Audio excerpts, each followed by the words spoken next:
The Books Galaxy. The Road to Oz. The way to Butterfield. "Please, miss," said the Shaggy Man. "Can you tell me the road to Butterfield?" Dorothy looked him over. Yes, he was Shaggy, all right, but there was a twinkle in his eye that seemed pleasant. "Oh yes," she replied, "I can tell you, but it isn't this road at all." "No?" "You cross the 10-acre lot, follow the lane to the highway, go north to the 5 branches, and take, let me see." "To be sure, miss, see as far as Butterfield if you like," said the Shaggy Man. "You take the branch next the willow stump, I believe, or else the branch by the gopher holes, or else. Won't any of 'em do, miss?" "Course not, Shaggy Man. You must take the right road to get to Butterfield." "And is that the one by the gopher stump, or—" "Dear me," cried Dorothy. "I shall have to show you the way. You're so stupid. Wait a minute till I run in the house and get my sunbonnet." The Shaggy Man waited. He had an oat straw in his mouth, which he chewed slowly as if it tasted good, but it didn't. There was an apple tree beside the house, and some apples had fallen to the ground. The Shaggy Man thought they would taste better than the oat straw, so he walked over to get some. A little black dog with bright brown eyes dashed out of the farmhouse and ran madly toward the Shaggy Man, who had already picked up 3 apples and put them in one of the big, wide pockets of his shaggy coat.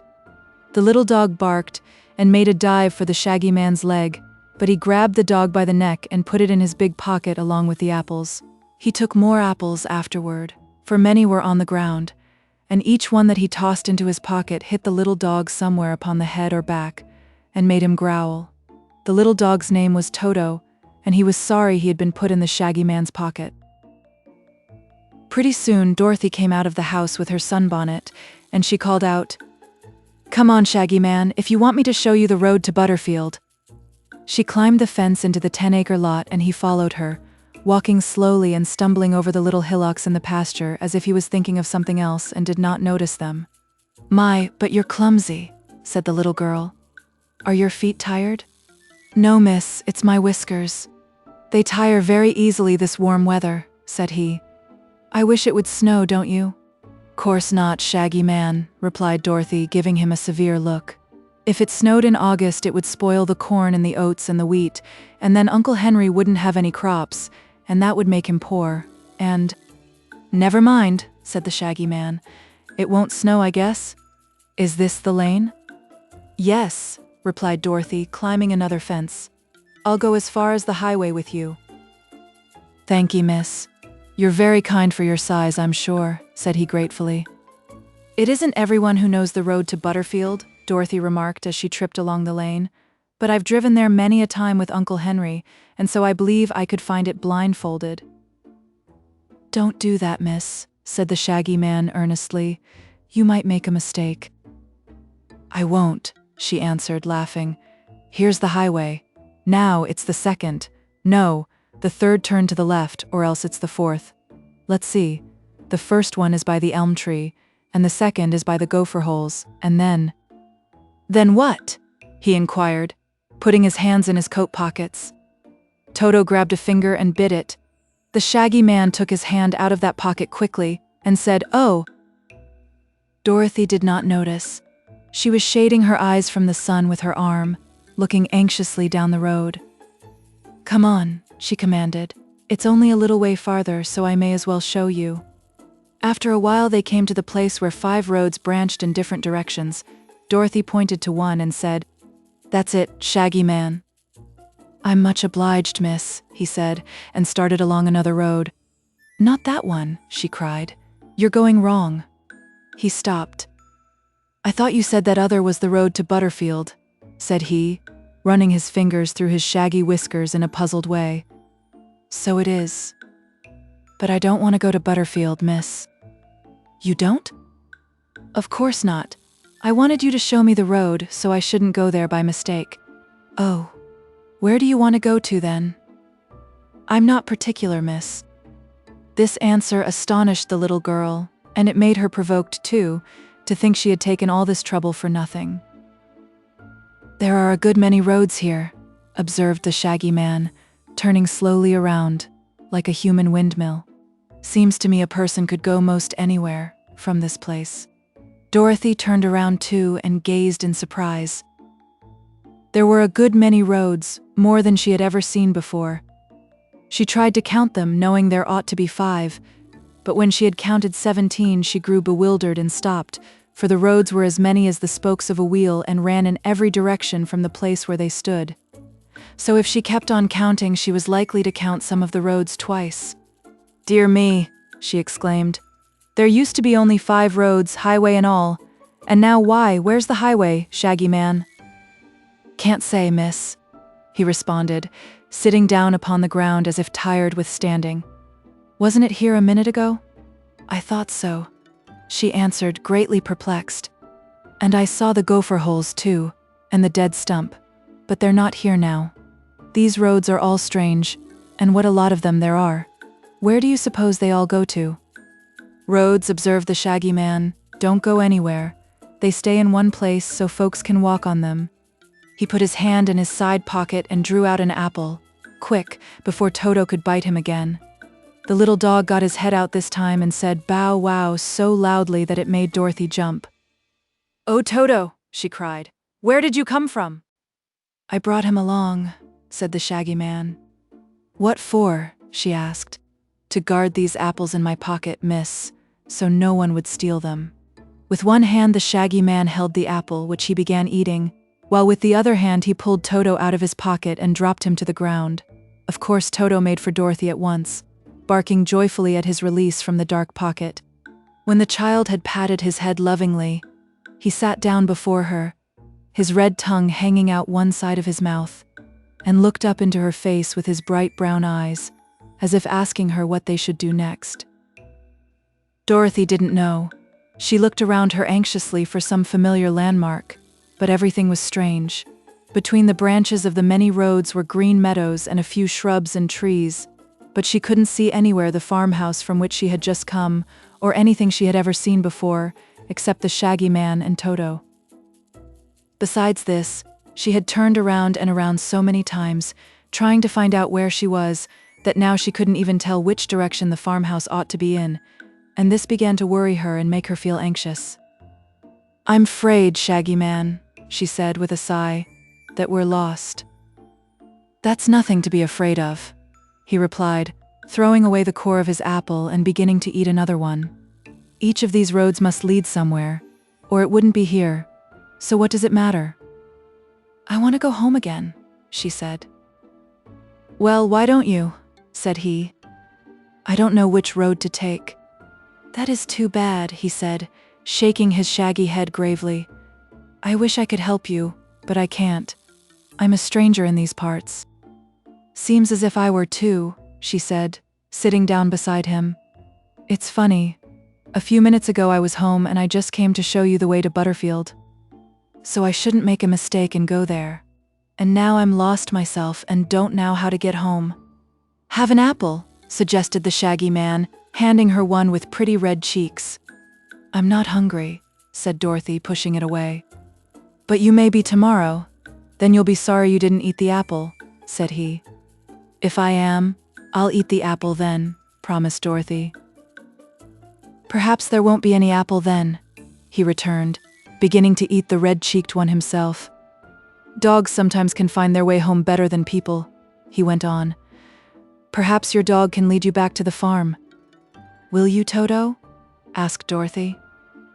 Toto wagged his tail vigorously. "All right," said the girl, "let's go home." Toto looked around a minute and dashed up one of the roads. "Goodbye, Shaggy Man," called Dorothy and ran after Toto. The little dog pranced briskly along for some distance, when he turned around and looked at his mistress questioningly.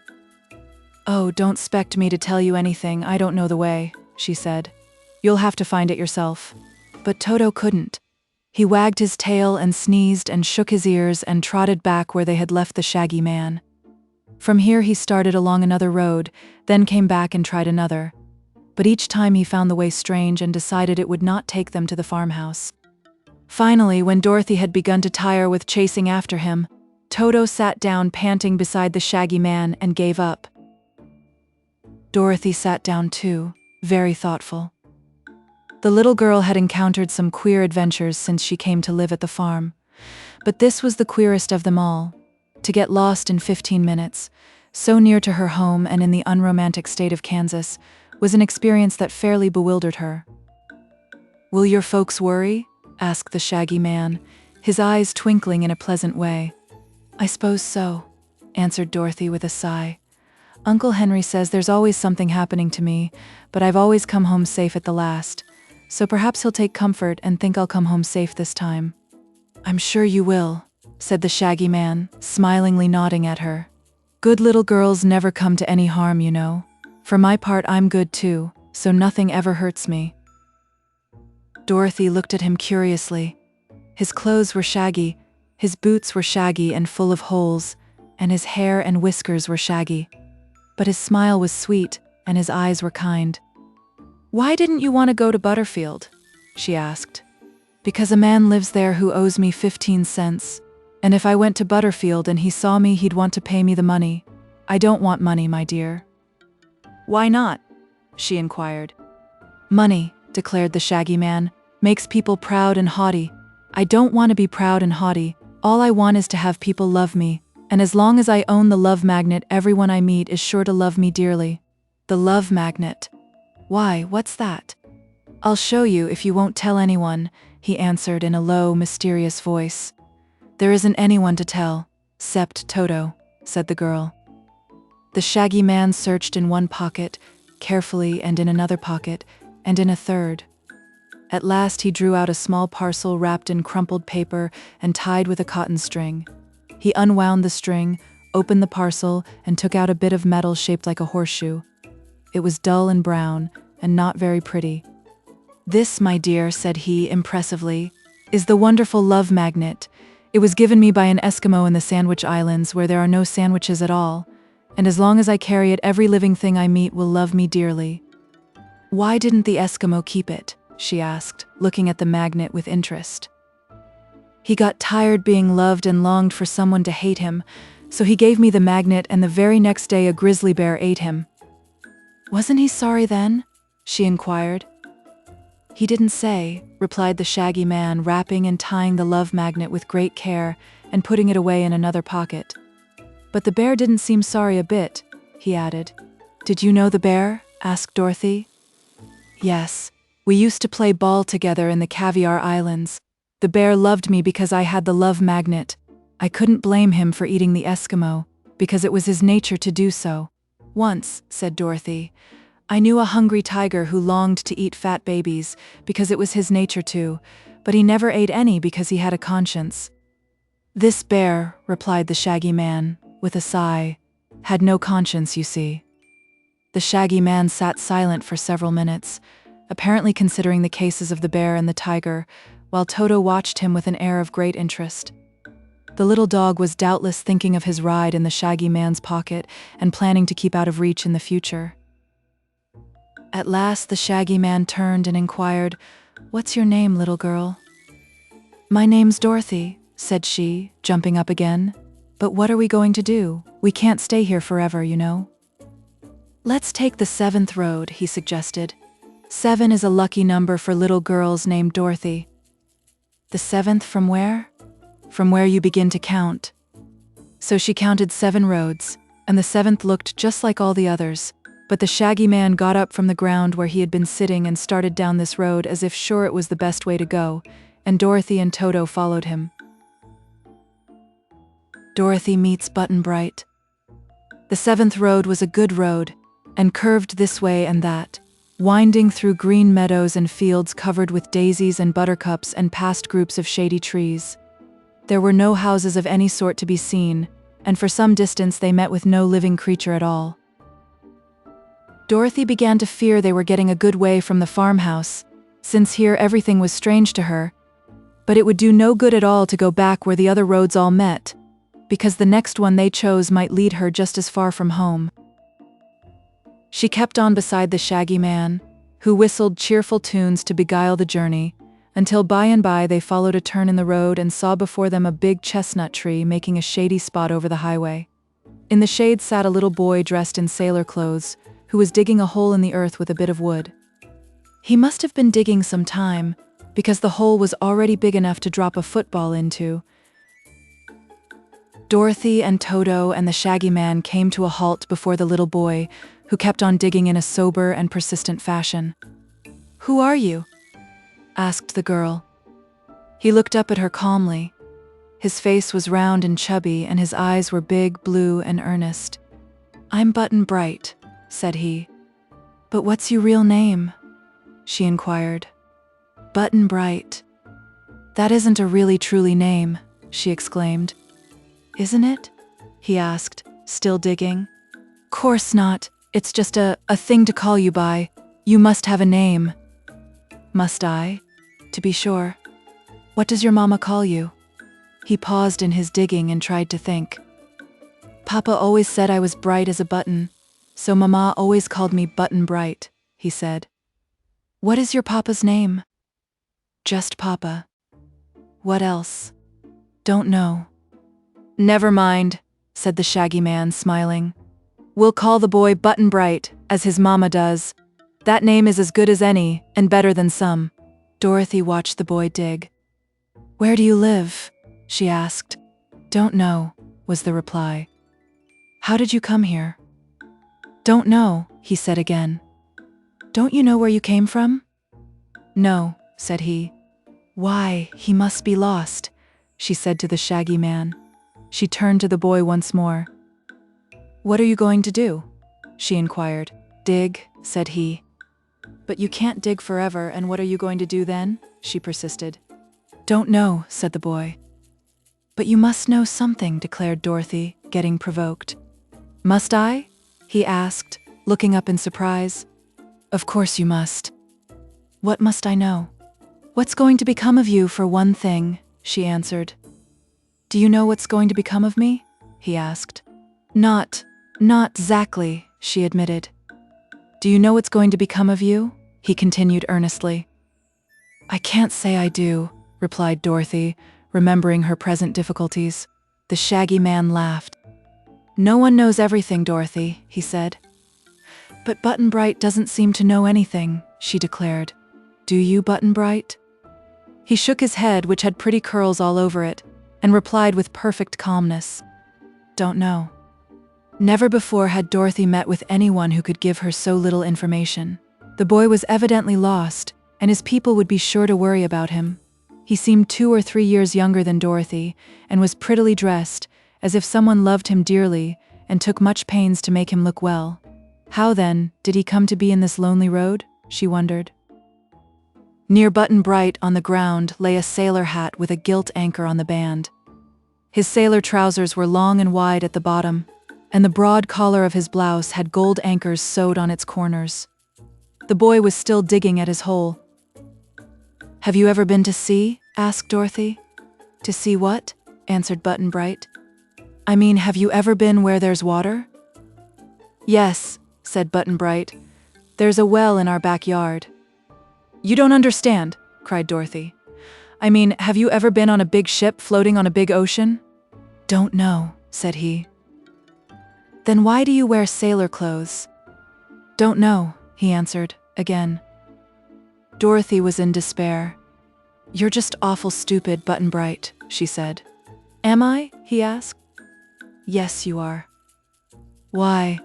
Looking up at her with big eyes. She was going to say, "Don't know," but stopped herself in time. "That's for you to answer," she replied. "It's no use asking Button Bright questions," said the Shaggy Man, who had been eating another apple. "But someone ought to take care of the poor little chap, don't you think? So he'd better come along with us." Toto had been looking with great curiosity into the hole which the boy was digging, and growing more and more excited every minute, perhaps thinking that Button Bright was after some wild animal. The little dog began barking loudly and jumped into the hole himself, where he began to dig with his tiny paws, making the earth fly in all directions. It spattered over the boy. Dorothy seized him and raised him to his feet, brushing his clothes with her hand. "Stop that, Toto," she called. "There aren't any mice or woodchucks in that hole, so don't be foolish." Toto stopped, sniffed at the hole suspiciously, and jumped out of it, wagging his tail as if he had done something important. "Well," said the Shaggy Man, "let's start on, or we won't get anywhere before night comes." "Where do you expect to get to?" asked Dorothy. "I'm like Button Bright. I don't know," answered the Shaggy Man, with a laugh. "But I've learned from long experience that every road leads somewhere, or there wouldn't be any road, so it's likely that if we travel long enough, my dear, we will come to some place or another in the end. What place it will be we can't even guess at this moment, but we're sure to find out when we get there." "Why, yes," said Dorothy. "That seems reasonable, Shaggy Man." A queer village. Button Bright took the Shaggy Man's hand willingly, for the Shaggy Man had the love magnet, which was the reason Button Bright had loved him at once. They started on, with Dorothy on one side and Toto on the other, the little party trudging along more cheerfully than you might have supposed. The girl was getting used to queer adventures, which interested her very much. Wherever Dorothy went, Toto was sure to go, like Mary's little lamb. Button Bright didn't seem a bit afraid or worried because he was lost, and the Shaggy Man had no home, perhaps, and was as happy in one place as in another. Before long, they saw ahead of them a fine, big arch spanning the road, and when they came nearer, they found that the arch was beautifully carved and decorated with rich colors. A row of peacocks with spread tails ran along the top of it, and all the feathers were gorgeously painted. In the center was a large fox's head, and the fox wore a shrewd and knowing expression and had large spectacles over its eyes and a small golden crown with shiny points on top of its head. While the travelers were looking with curiosity at this beautiful arch, there suddenly marched out of it a company of soldiers, only the soldiers were all foxes dressed in uniforms. They wore green jackets and yellow pantaloons, and their little round caps and their high boots were a bright red color. Also, there was a big red bow tied about the middle of each long bushy tail. Each soldier was armed with a wooden sword having an edge of sharp teeth set in a row, and the sight of these teeth at first caused Dorothy to shudder. A captain marched in front of the company of fox soldiers, his uniform embroidered with gold braid to make it handsomer than the others. Almost before our friends realized it, the soldiers had surrounded them on all sides, and the captain was calling out in a harsh voice, "Surrender! You are our prisoners." "What's a prisoner?" asked Button Bright. "A prisoner is a captive," replied the fox captain, strutting up and down with much dignity. "What's a captive?" asked Button Bright. "You're one," said the captain. That made the Shaggy Man laugh. "Good afternoon, Captain," he said, bowing politely to all the foxes and very low to their commander. "I trust you are in good health and that your families are all well?" The fox captain looked at the Shaggy Man, and his sharp features grew pleasant and smiling. "We're pretty well, thank you, Shaggy Man," said he, and Dorothy knew that the love magnet was working and that all the foxes now loved the Shaggy Man because of it. But Toto didn't know this, for he began barking angrily and tried to bite the captain's hairy leg where it showed between his red boots and his yellow pantaloons. "Stop, Toto!" cried the little girl, seizing the dog in her arms. "These are our friends." "Why, so we are," remarked the captain in tones of astonishment. "I thought at first we were enemies, but it seems you are friends instead. You must come with me to see King Dox." "Who's he?" asked Button Bright with earnest eyes. "King Dox of Foxville, the great and wise sovereign who rules over our community." "What's sovereign and what's kunity?" inquired Button Bright. "Don't ask so many questions, little boy." "Why?" "Ah, why indeed?" exclaimed the captain, looking at Button Bright admiringly. "If you don't ask questions, you will learn nothing." "True enough. I was wrong. You're a very clever little boy. Come to think of it, very clever indeed. But now, friends, please come with me, for it is my duty to escort you at once to the royal palace." The soldiers marched back through the arch again, and with them marched the Shaggy Man, Dorothy, Toto, and Button Bright. Once through the opening, they found a fine, big city spread out before them, all the houses of carved marble in beautiful colors. The decorations were mostly birds and other fowl, such as peacocks, pheasants, turkeys, prairie chickens, ducks, and geese. Over each doorway was carved a head representing the fox who lived in that house, this effect being quite pretty and unusual. As our friends marched along, some of the foxes came out on the porches and balconies to get a view of the strangers. These foxes were all handsomely dressed, the girl foxes and women foxes wearing gowns of feathers woven together effectively and colored in bright hues which Dorothy thought were quite artistic and decidedly attractive. Button-Bright stared until his eyes were big and round, and he would have stumbled and fallen more than once had not the Shaggy Man grasped his hand tightly. They were all interested, and Toto was so excited he wanted to bark every minute and to chase and fight every fox he caught sight of, but Dorothy held his little wiggling body fast in her arms and commanded him to be good and behave himself.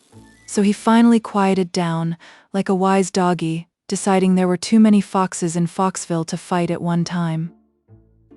By and by they came to a big square, and in the center of the square stood the royal palace.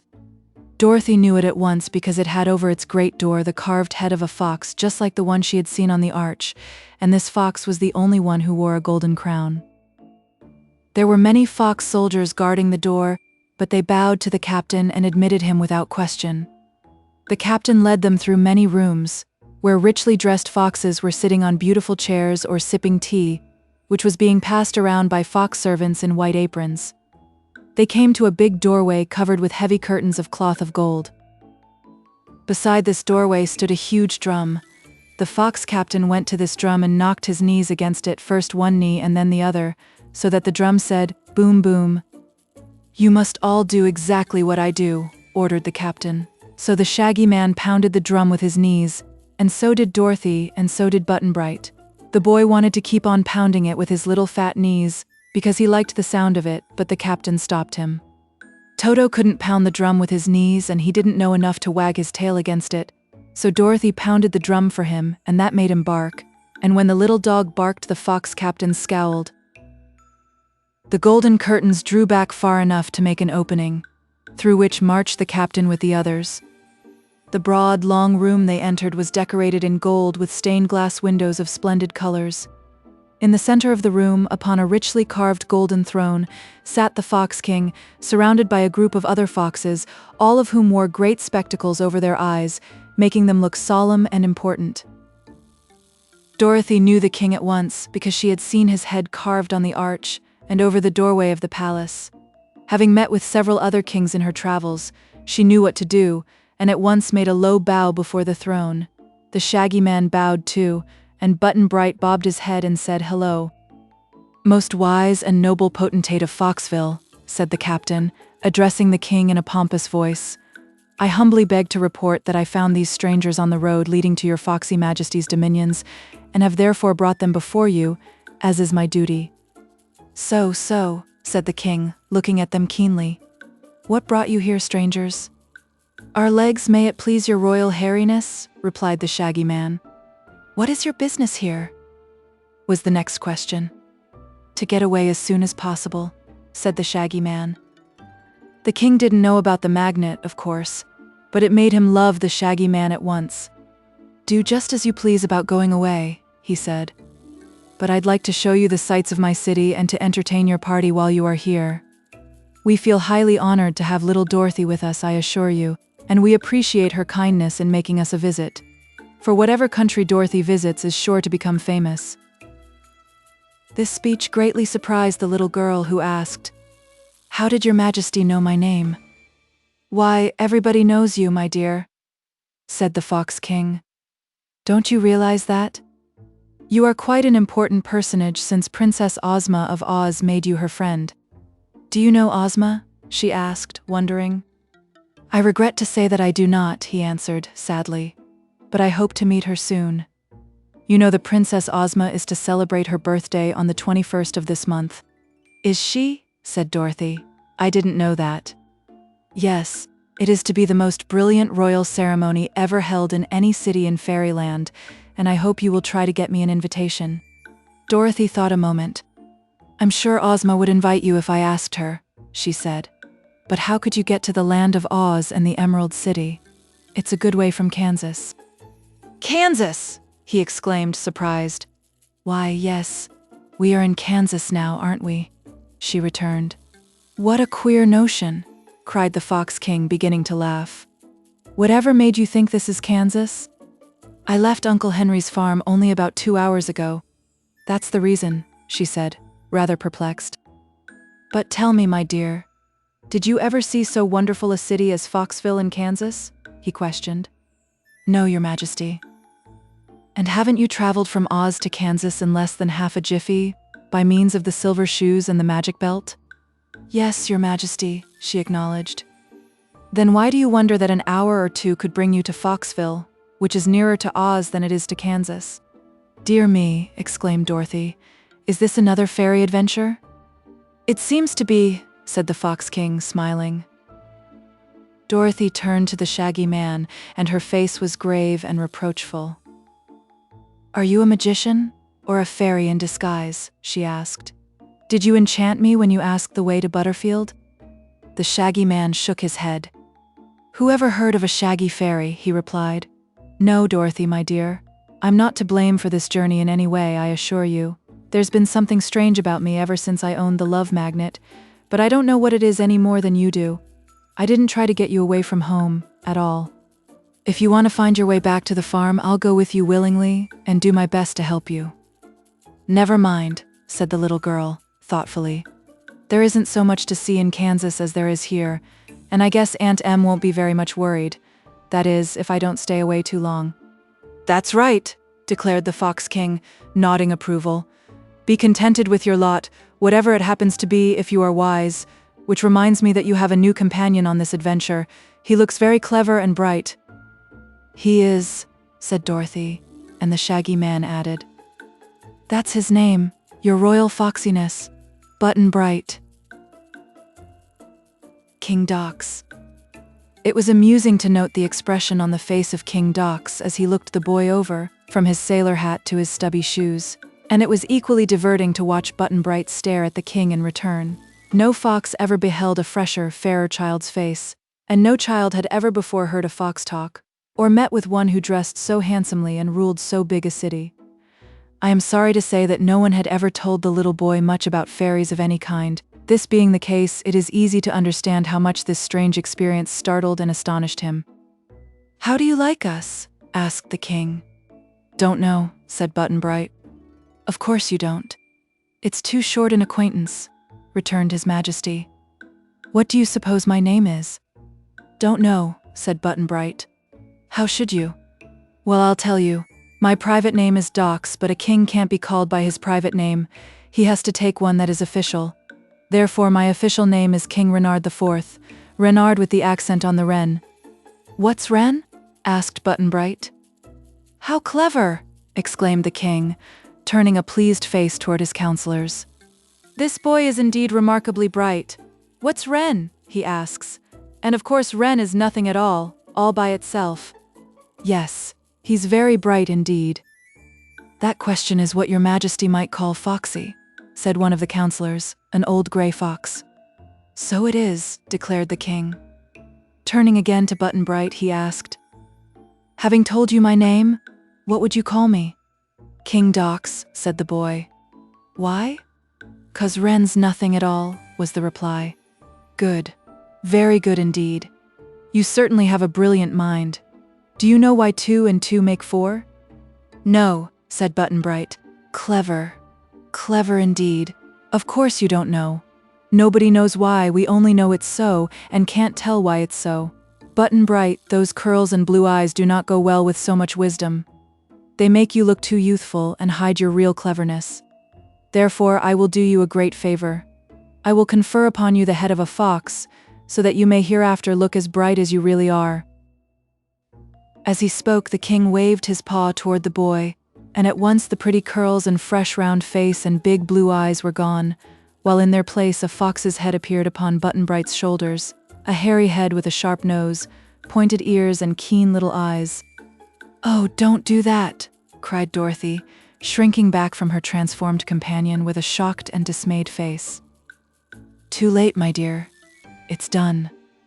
But you also shall have a fox's head if you can prove you're as clever as Button Bright. I don't want it. It's dreadful, she exclaimed, and hearing this verdict, Button Bright began to boo-hoo just as if he were still a little boy. How can you call that lovely head dreadful? Asked the king. It's a much prettier face than he had before, to my notion, and my wife says I'm a good judge of beauty. Don't cry, little fox boy. Laugh and be proud, because you are so highly favored. How do you like the new head, Button-Bright? Don't know, sobbed the child. Please change him back again, your majesty, begged Dorothy.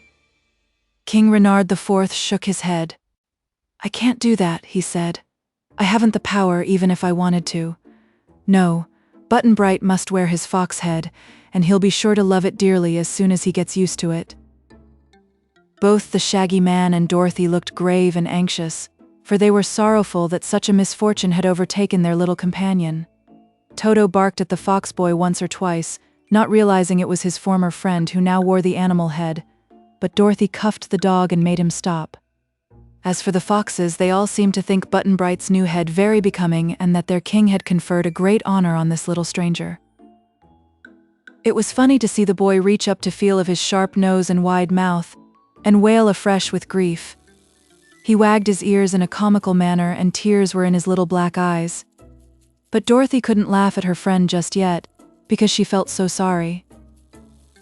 Just then 3 little fox princesses, daughters of the king, entered the room, and when they saw Button-Bright, one exclaimed, "How lovely he is," and the next one cried in delight, "How sweet he is," and the third princess clapped her hands with pleasure and said, "How beautiful he is."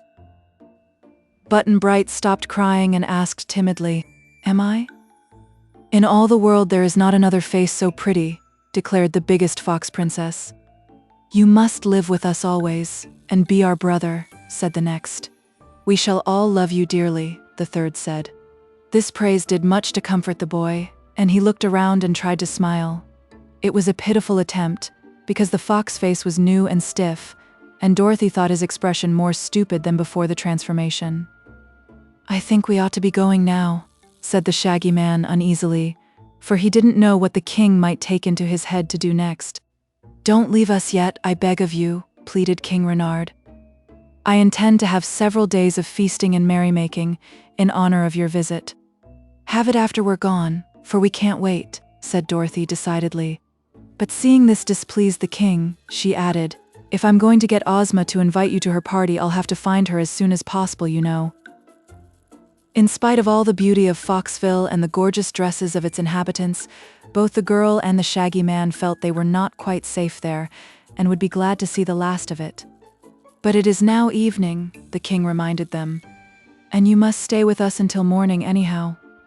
Therefore I invite you to be my guests at dinner, and to attend the theater afterward and sit in the royal box. Tomorrow morning, if you really insist upon it, you may resume your journey." They consented to this, and some of the fox servants led them to a suite of lovely rooms in the big palace. Button-Bright was afraid to be left alone, so Dorothy took him into her own room. While a maid fox dressed the little girl's hair, which was a bit tangled, and put some bright, fresh ribbons in it, another maid fox combed the hair on poor Button-Bright's face and head and brushed it carefully, tying a pink bow to each of his pointed ears.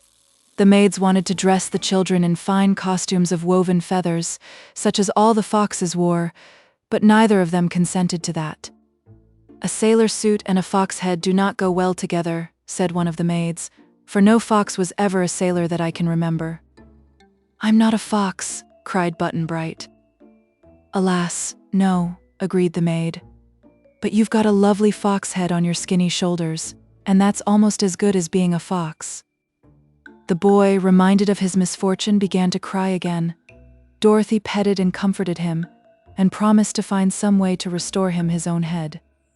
"If we can manage to get to Ozma," she said, "the princess will change you back to yourself in half a second, so you just wear that fox head as comfortably as you can, dear, and don't worry about it at all.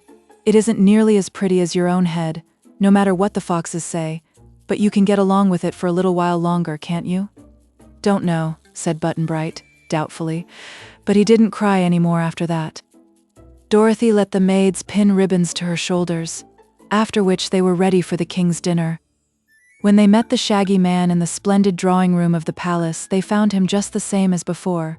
He had refused to give up his shaggy clothes for new ones, because if he did that he would no longer be the Shaggy Man, he said, and he might have to get acquainted with himself all over again. He told Dorothy he had brushed his shaggy hair and whiskers, but she thought he must have brushed them the wrong way, for they were quite as shaggy as before. As for the company of foxes assembled to dine with the strangers, they were most beautifully costumed, and their rich dresses made Dorothy's simple gown and Button-Bright's sailor suit and the Shaggy Man's shaggy clothes look commonplace. But they treated their guests with great respect, and the king's dinner was a very good dinner indeed. Foxes, as you know, are fond of chicken and other fowl, so they served chicken soup and roasted turkey and stewed duck and fried grouse and broiled quail and goose pie, and as the cooking was excellent, the king's guests enjoyed the meal and ate heartily of the various dishes. The party went to the theater, where they saw a play acted by foxes dressed in costumes of brilliantly colored feathers. The play was about a fox girl who was stolen by some wicked wolves and carried to their cave, and just as they were about to kill her and eat her, a company of fox soldiers marched up, saved the girl, and put all the wicked wolves to death. "How do you like it?" the king asked Dorothy. "Pretty well," she answered. "It reminds me of one of Mr. Aesop's fables." "Don't mention Aesop to me, I beg of you," exclaimed King Dox. "I hate that man's name. He wrote a good deal about foxes, but always made them out cruel and wicked, whereas we are gentle and kind, as you may see. But his fables showed you to be wise and clever, and more shrewd than other animals," said the Shaggy Man, thoughtfully. "So we are. There is no question about our knowing more than men do," replied the king proudly.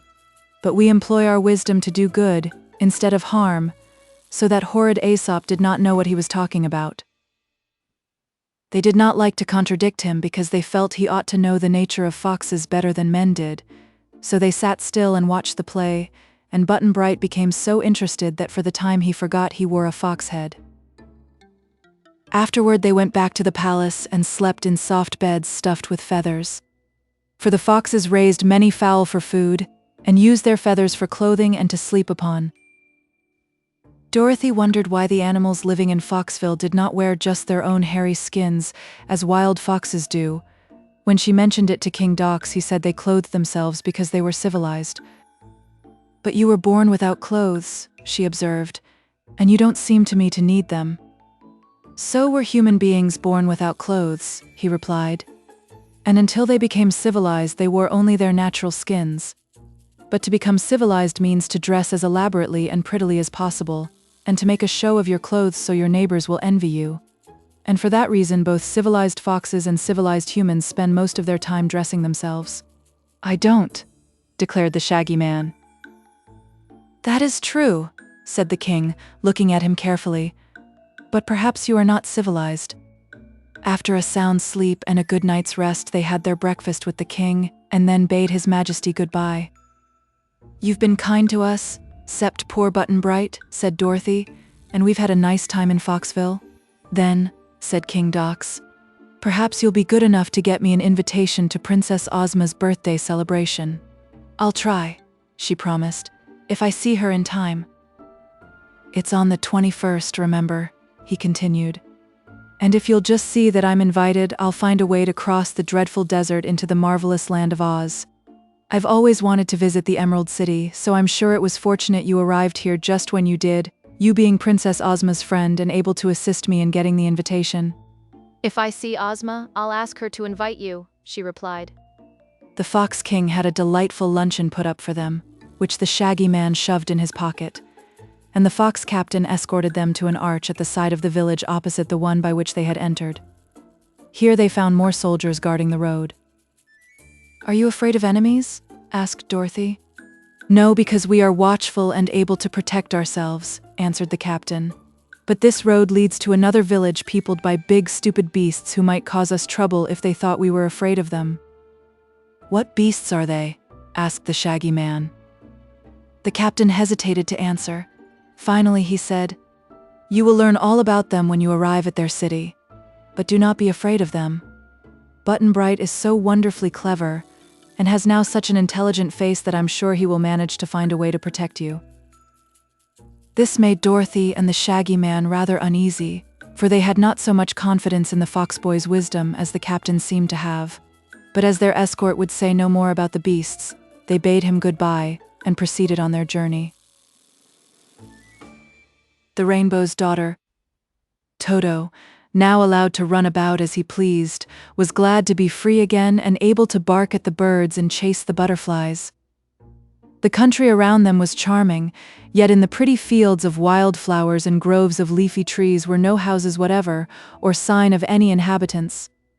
Birds flew through the air and cunning white rabbits darted amongst the tall grasses and green bushes. Dorothy noticed even the ants toiling busily along the roadway, bearing gigantic loads of clover seed, but of people there were none at all. They walked briskly on for an hour or two, for even little Button-Bright was a good walker and did not tire easily.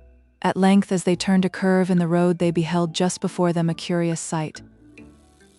A little girl, radiant and beautiful, shapely as a fairy and exquisitely dressed, was dancing gracefully in the middle of the lonely road, whirling slowly this way and that, her dainty feet twinkling in sprightly fashion.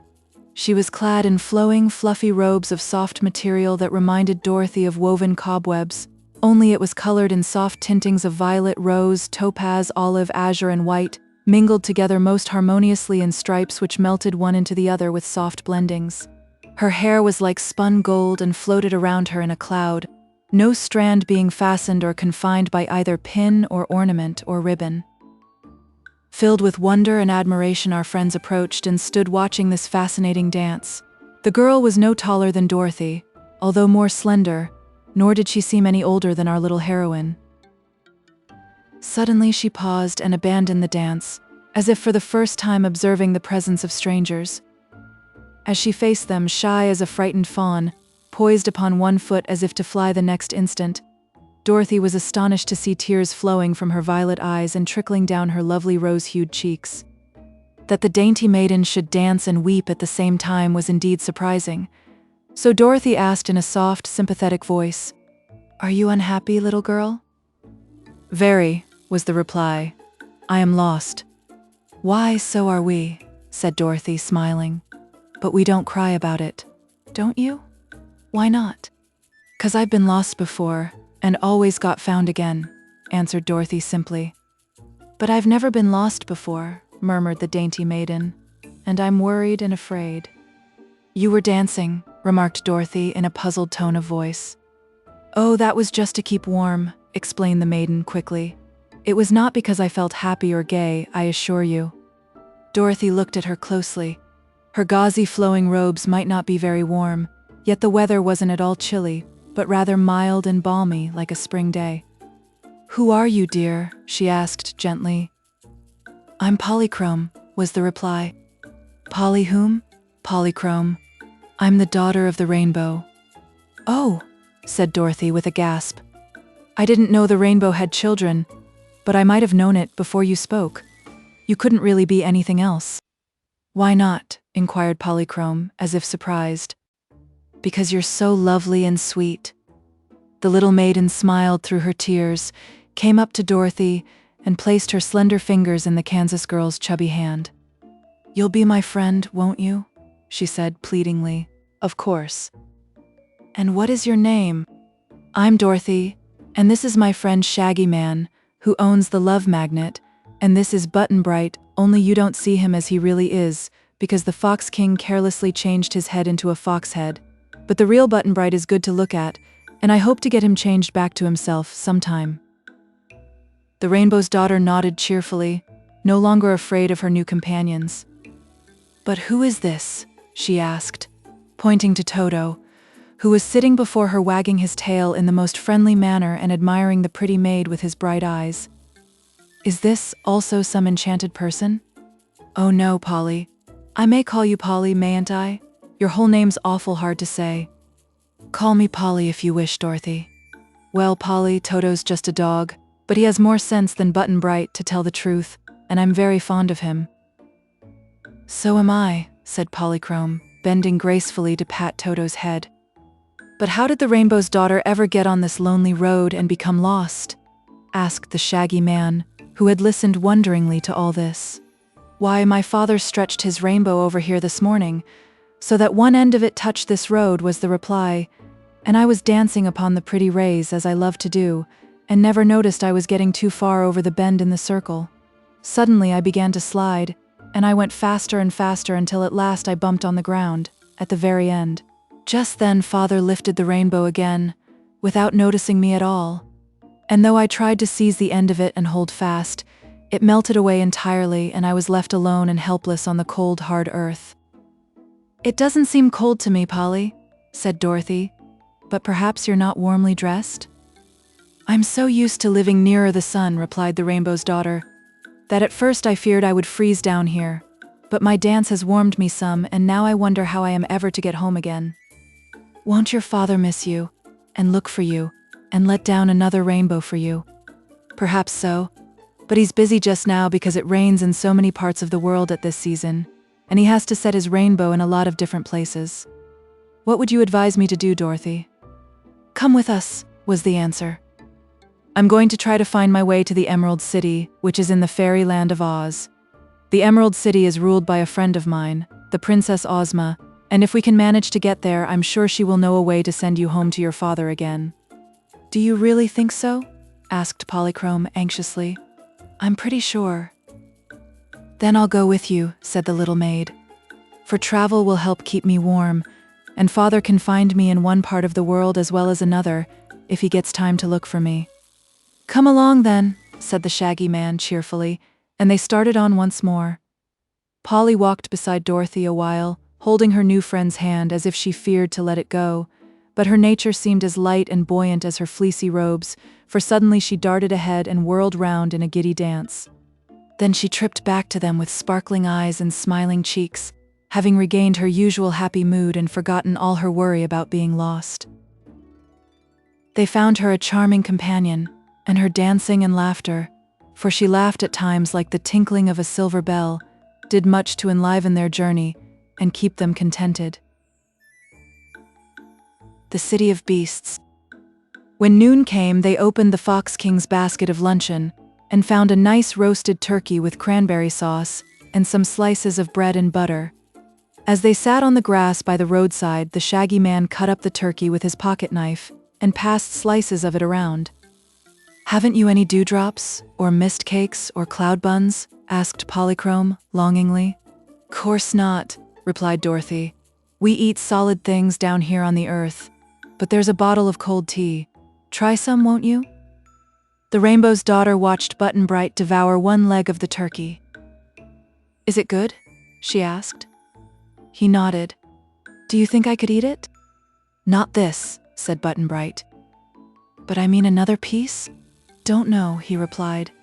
"Well, I'm going to try, for I'm very hungry," she decided, and took a thin slice of the white breast of turkey which the Shaggy Man cut for her, as well as a bit of bread and butter.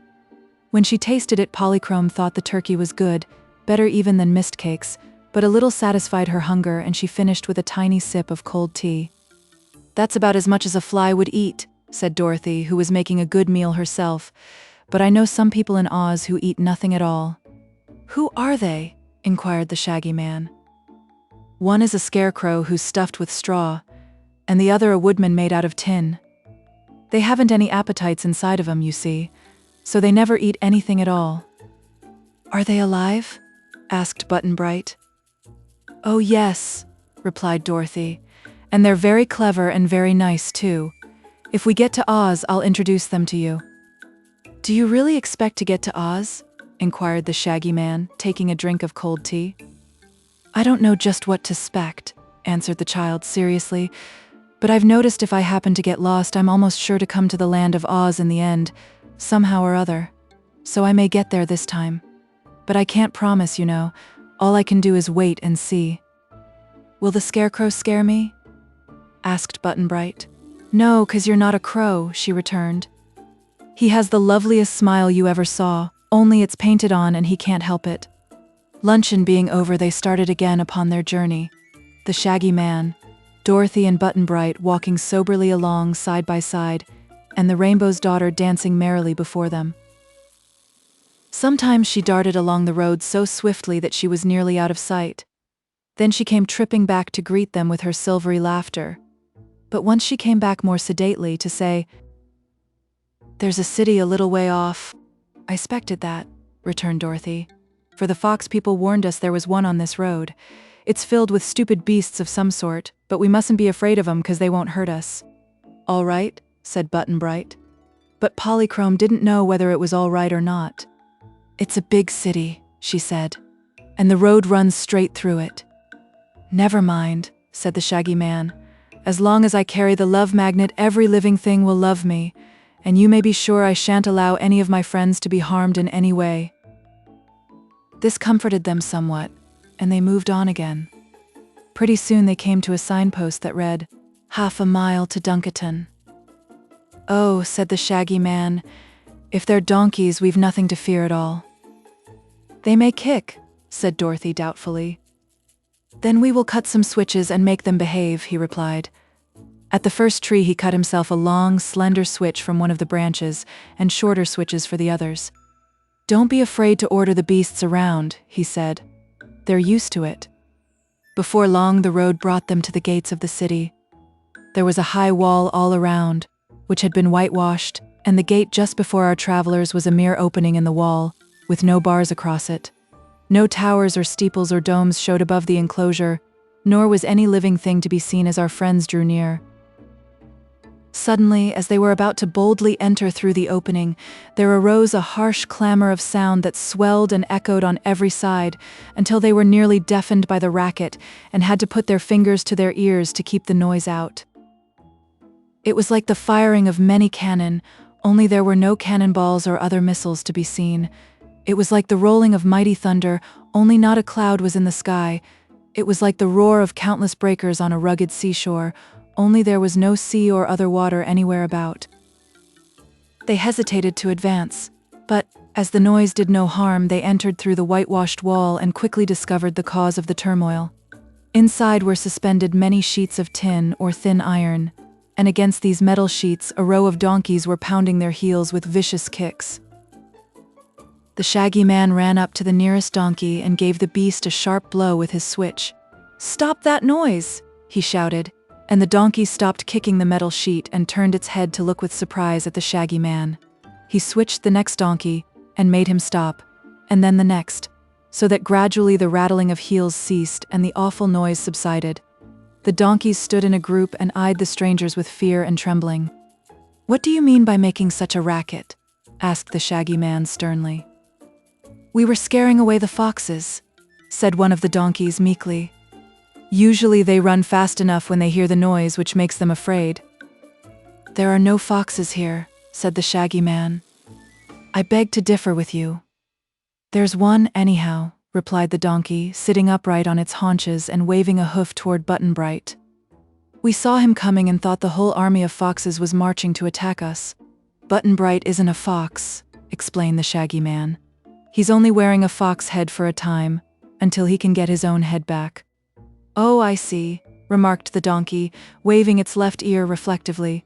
"I'm sorry we made such a mistake, and had all our work and worry for nothing."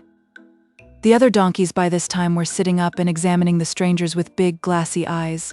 They made a queer picture indeed, for they wore wide, white collars around their necks, and the collars had many scallops and points.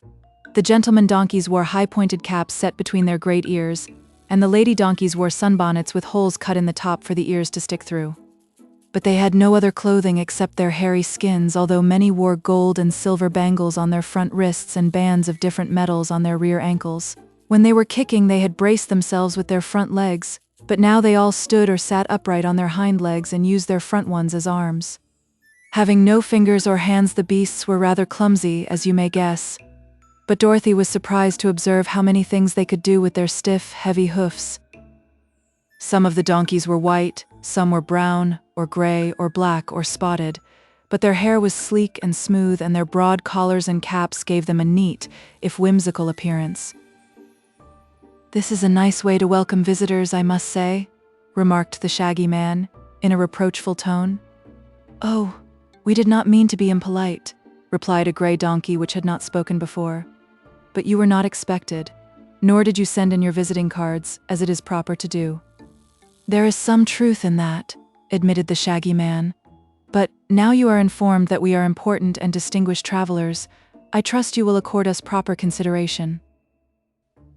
These big words delighted the donkeys, and made them bow to the Shaggy Man with great respect. said the grey one. "You shall be taken before his great and glorious majesty King Kik-a-bray, who will greet you as becomes your exalted stations." "That's right," answered Dorothy. "Take us to someone who knows something."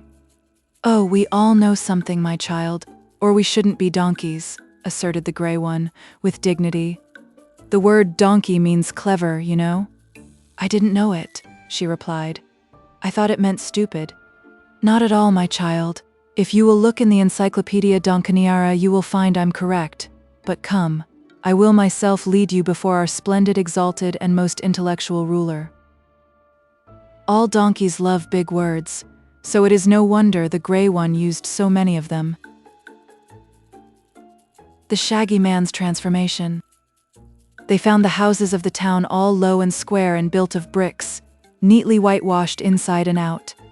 The houses were not set in rows, forming regular streets, but placed here and there in a haphazard manner, which made it puzzling for a stranger to find his way. "Stupid people must have streets and numbered houses in their cities, to guide them where to go," observed the grey donkey, as he walked before the visitors on his hind legs, in an awkward but comical manner. But clever donkeys know their way about without such absurd marks. Moreover, a mixed city is much prettier than one with straight streets. Dorothy did not agree with this, but she said nothing to contradict it. Presently she saw a sign on a house that read, "Madame de Feka, hoofist," and she asked their conductor, "What's a hoofist, please?" "One who reads your fortune in your hooves," replied the grey donkey. "Oh, I see," said the little girl. "You are quite civilized here." "Dunkiton," he replied, "is the center of the world's highest civilization." They came to a house where two youthful donkeys were whitewashing the wall, and Dorothy stopped a moment to watch them. They dipped the ends of their tails, which were much like paintbrushes, into a pail of whitewash, backed up against the house, and wagged their tails right and left until the whitewash was rubbed on the wall. After which they dipped these funny brushes in the pail again and repeated the performance. "That must be fun," said Button Bright. "No, it's work," replied the old donkey. "But we make our youngsters do all the whitewashing to keep them out of mischief." "Don't they go to school?" asked Dorothy. "All donkeys are born wise," was the reply. "So the only school we need is the school of experience. Books are only fit for those who know nothing, and so are obliged to learn things from other people. In other words, the more stupid one is, the more he thinks he knows," observed the Shaggy Man. The grey donkey paid no attention to this speech because he had just stopped before a house which had painted over the doorway a pair of hoofs, with a donkey tail between them and a rude crown and scepter above. "I'll see if His Magnificent Majesty King Kik-a-bray is at home," said he. He lifted his head and called "Wee-haw, wee-haw, wee-haw" 3 times, in a shocking voice, turning about and kicking with his heels against the panel of the door. For a time there was no reply. Then the door opened far enough to permit a donkey's head to stick out and look at them. It was a white head, with big, awful ears and round, solemn eyes. "Have the foxes gone?" it asked in a trembling voice. "They haven't been here, most stupendous Majesty," replied the grey one. The new arrivals proved to be travelers of distinction. "Oh," said the king, in a relieved tone of voice. "Let them come in." He opened the door wide and the party marched into a big room, which, Dorothy thought, looked quite unlike a king's palace. There were mats of woven grasses on the floor and the place was clean and neat, but His Majesty had no other furniture at all, perhaps because he didn't need it. He squatted down in the center of the room and a little brown donkey ran and brought a big gold crown which it placed on the monarch's head, and a golden staff with a jeweled ball at the end of it, which the king held between his front hoofs as he sat upright. "Now then," said His Majesty, waving his long ears gently to and fro, "tell me why you are here, and what you expect me to do for you?" He eyed Button Bright rather sharply, as if afraid of the little boy's queer head, though it was the Shaggy Man who undertook to reply. "Most noble and supreme ruler of Dunkiton," he said, trying not to laugh in the solemn king's face, "we are strangers traveling through your dominions and have entered your magnificent city because the road led through it, and there was no way to go around. All we desire is to pay our respects to your Majesty, the cleverest king in all the world, I'm sure, and then to continue on our way." This polite speech pleased the king very much indeed. It pleased him so much that it proved an unlucky speech for the Shaggy Man. Perhaps the love magnet helped to win His Majesty's affection as well as the flattery. But however this may be, the white donkey looked kindly upon the speaker and said, "Only a donkey should be able to use such fine, big words, and you are too wise and admirable in all ways to be a mere man. Also I feel that I love you as well as I do my own favored people, so I will bestow upon you the greatest gift within my power, a donkey's head." As he spoke, he waved his jeweled staff. Although the Shaggy Man cried out and tried to leap backward and escape, it proved of no use. Suddenly his own head was gone and a donkey head appeared in its place. A brown, shaggy head so absurd and droll that Dorothy and Polly both broke into merry laughter, and even Button-Bright's fox face wore a smile. Dear me, cried the Shaggy Man, feeling of his shaggy new head and his long ears. What a misfortune, what a great misfortune. Give me back my own head, you stupid king, if you love me at all. Don't you like it? Asked the king, surprised. Hee-haw, I hate it. Take it away, quick, said the Shaggy Man. But I can't do that, was the reply. My magic works only one way. I can do things, but I can't undo them. You'll have to find the truth pond and bathe in its water in order to get back your own head. But I advise you not to do that. This head is much more beautiful than the old one. That's a matter of taste, said Dorothy. Where is the truth pond? Asked the Shaggy Man earnestly. Somewhere in the land of Oz, but just the exact location of it I cannot tell, was the answer. Don't worry, Shaggy Man, said Dorothy, smiling because her friend wagged his new ears so comically. If the truth pond is in Oz, we'll be sure to find it when we get there. Oh, are you going to the land of Oz? Asked King Kik-A-Bray. I don't know, she replied. But we've been told we are nearer the land of Oz than to Kansas, and if that's so, the quickest way for me to get home is to find Ozma. Ha ha! Do you know the mighty Princess Ozma? Asked the king, his tone both surprised and eager. Course I do, she's my friend, said Dorothy. Then perhaps you'll do me a favor, continued the white donkey, much excited. What is it? She asked. Perhaps you can get me an invitation to Princess Ozma's birthday celebration, which will be the grandest royal function ever held in Fairyland. I'd love to go. Hee-haw. You deserve punishment, rather than reward, for giving me this dreadful head, said the Shaggy Man sorrowfully. I wish you wouldn't say hee-haw so much, Polychrome begged him. It makes cold chills run down my back. But I can't help it, my dear. My donkey head wants to bray continually, he replied. Doesn't your fox head want to yelp every minute? He asked Button-Bright. Don't know, said the boy, still staring at the Shaggy Man's ears. These seemed to interest him greatly, and the sight also made him forget his own fox head, which was a comfort. What do you think, Polly? Shall I promise the Donkey King an invitation to Ozma's party? Asked Dorothy of the Rainbow's Daughter, who was flitting about the room like a sunbeam because she could never keep still. Do as you please, dear, answered Polychrome. He might help to amuse the guests of the princess. Then, if you will give us some supper and a place to sleep tonight, and let us get started on our journey early tomorrow morning, said Dorothy to the king. I'll ask Ozma to invite you if I happen to get to Oz. Good hee-haw. Excellent, cried Kik-A-Bray, much pleased. You shall all have fine suppers and good beds. What food would you prefer, a bran mash or ripe oats in the shell? Neither one, replied Dorothy promptly. Perhaps plain hay or some sweet juicy grass would suit you better, suggested Kik-A-Bray musingly. Is that all you have to eat? Asked the girl. What more do you desire? Well, you see, we're not donkeys, she explained, and so we're used to other food. The foxes gave us a nice supper in Foxville. We'd like some dewdrops and mist cakes, said Polychrome. I'd prefer apples and a ham sandwich, declared the Shaggy Man. For although I've a donkey head, I still have my own particular stomach. I want pie, said Button-Bright. I think some beefsteak and chocolate layer cake would taste best, said Dorothy. Hee-haw, I declare, exclaimed the king. It seems each one of you wants a different food, How queer all living creatures are except donkeys." "And donkeys like you are queerest of all," laughed Polychrome. "Well," decided the king, "I suppose my magic staff will produce the things you crave. If you are lacking in good taste, it is not my fault." With this, he waved his staff with the jeweled ball, and before them instantly appeared a tea table, set with linen and pretty dishes, and on the table were the very things each had wished for. Dorothy's beefsteak was smoking hot, and the Shaggy Man's apples were plump and rosy-cheeked. The king had not thought to provide chairs, so they all stood in their places around the table and ate with good appetite, being hungry.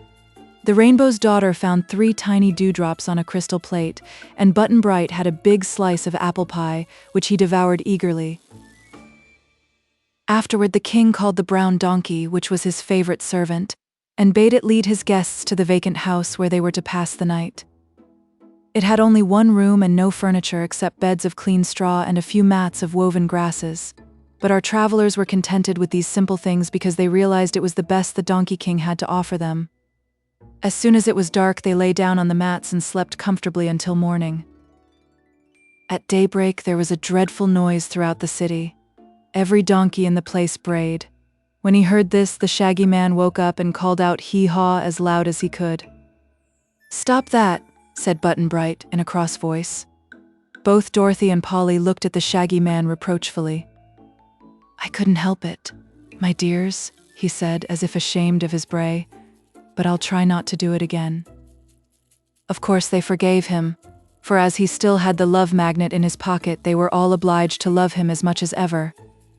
They did not see the king again, but Kick-a-Bray remembered them, for a table appeared again in their room with the same food upon it as on the night before. "Don't want pie for breakfast," said Button Bright. "I'll give you some of my beefsteak," proposed Dorothy. "There's plenty for us all." That suited the boy better, but the Shaggy Man said he was content with his apples and sandwiches, although he ended the meal by eating Button Bright's pie. Polly liked her dewdrops and mist cakes better than any other food, so they all enjoyed an excellent breakfast. Toto had the scraps left from the beefsteak, and he stood up nicely on his hind legs while Dorothy fed them to him.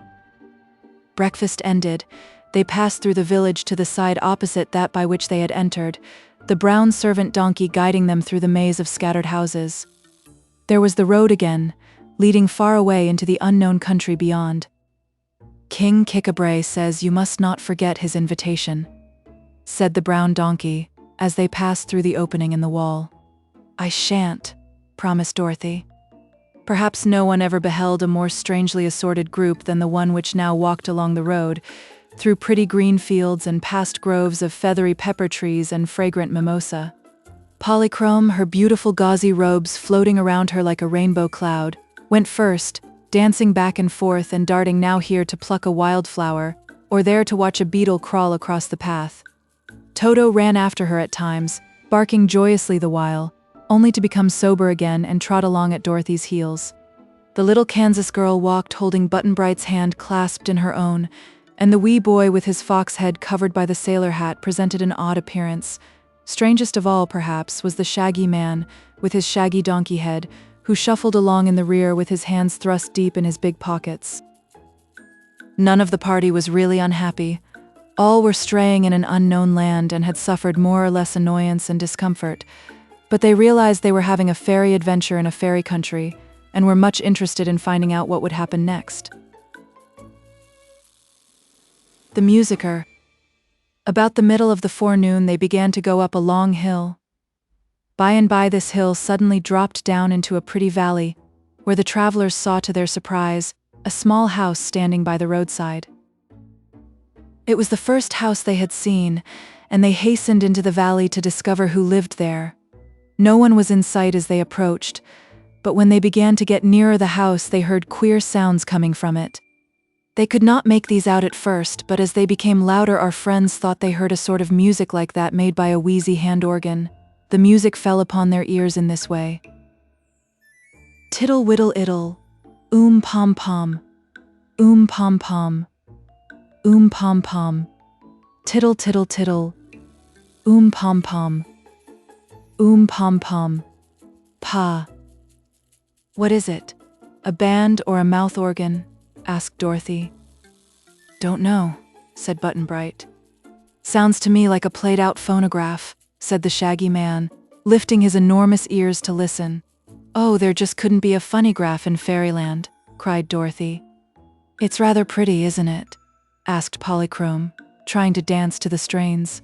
Tiddle-widdle-iddle, pom-pom, pom-pom, pom-pom, came the music to their ears, more distinctly as they drew nearer the house. Presently they saw a little fat man sitting on a bench before the door. He wore a red braided jacket that reached to his waist, a blue waistcoat and white trousers with gold stripes down the sides. On his bald head was perched a little, round red cap held in place by a rubber elastic underneath his chin. His face was round, his eyes a faded blue, and he wore white cotton gloves. The man leaned on a stout gold-headed cane, bending forward on his seat to watch his visitors approach. Singularly enough, the musical sounds they had heard seemed to come from the inside of the fat man himself, for he was playing no instrument, nor was any to be seen near him. They came up and stood in a row, staring at him, and he stared back while the queer sounds came from him as before. Tiddle-iddle-iddle, pom-pom, pom-pom, pom-pom, tiddle-widdle-iddle, pom-pom, pom-pom, pa. Why, he's a reg'lar musicker, said Button-Bright. What's a musicker? Asked Dorothy. Him, said the boy. Hearing this, the fat man sat up a little stiffer than before, as if he had received a compliment, and still came the sounds. Tiddle-widdle-iddle, pom-pom, pom-pom, Stop it, cried the Shaggy Man earnestly. Stop that dreadful noise. The fat man looked at him sadly and began his reply. When he spoke, the music changed and the words seemed to accompany the notes, he said, or rather sang. It isn't a noise that you hear, but music, harmonic and clear. My breath makes me play like an organ all day. That bass note is in my left ear. How funny, exclaimed Dorothy. He says his breath makes the music. That's all nonsense, declared the Shaggy Man. But now the music began again, and they all listened carefully. My lungs are full of reeds like those in organs. Therefore I suppose if I breathe in or out my nose, the reeds are bound to play. So as I breathe to live, you know, I squeeze out music as I go. I'm very sorry this is so. Forgive my piping, pray. Poor man, said Polychrome. He can't help it. What a great misfortune it is. Yes, replied the Shaggy Man. We are only obliged to hear this music a short time until we leave him and go away. But the poor fellow must listen to himself as long as he lives, and that is enough to drive him crazy. Don't you think so? Don't know, said Button-Bright. Toto said bow wow and the others laughed. Perhaps that's why he lives all alone, suggested Dorothy. Yes, if he had neighbors they might do him an injury, responded the Shaggy Man.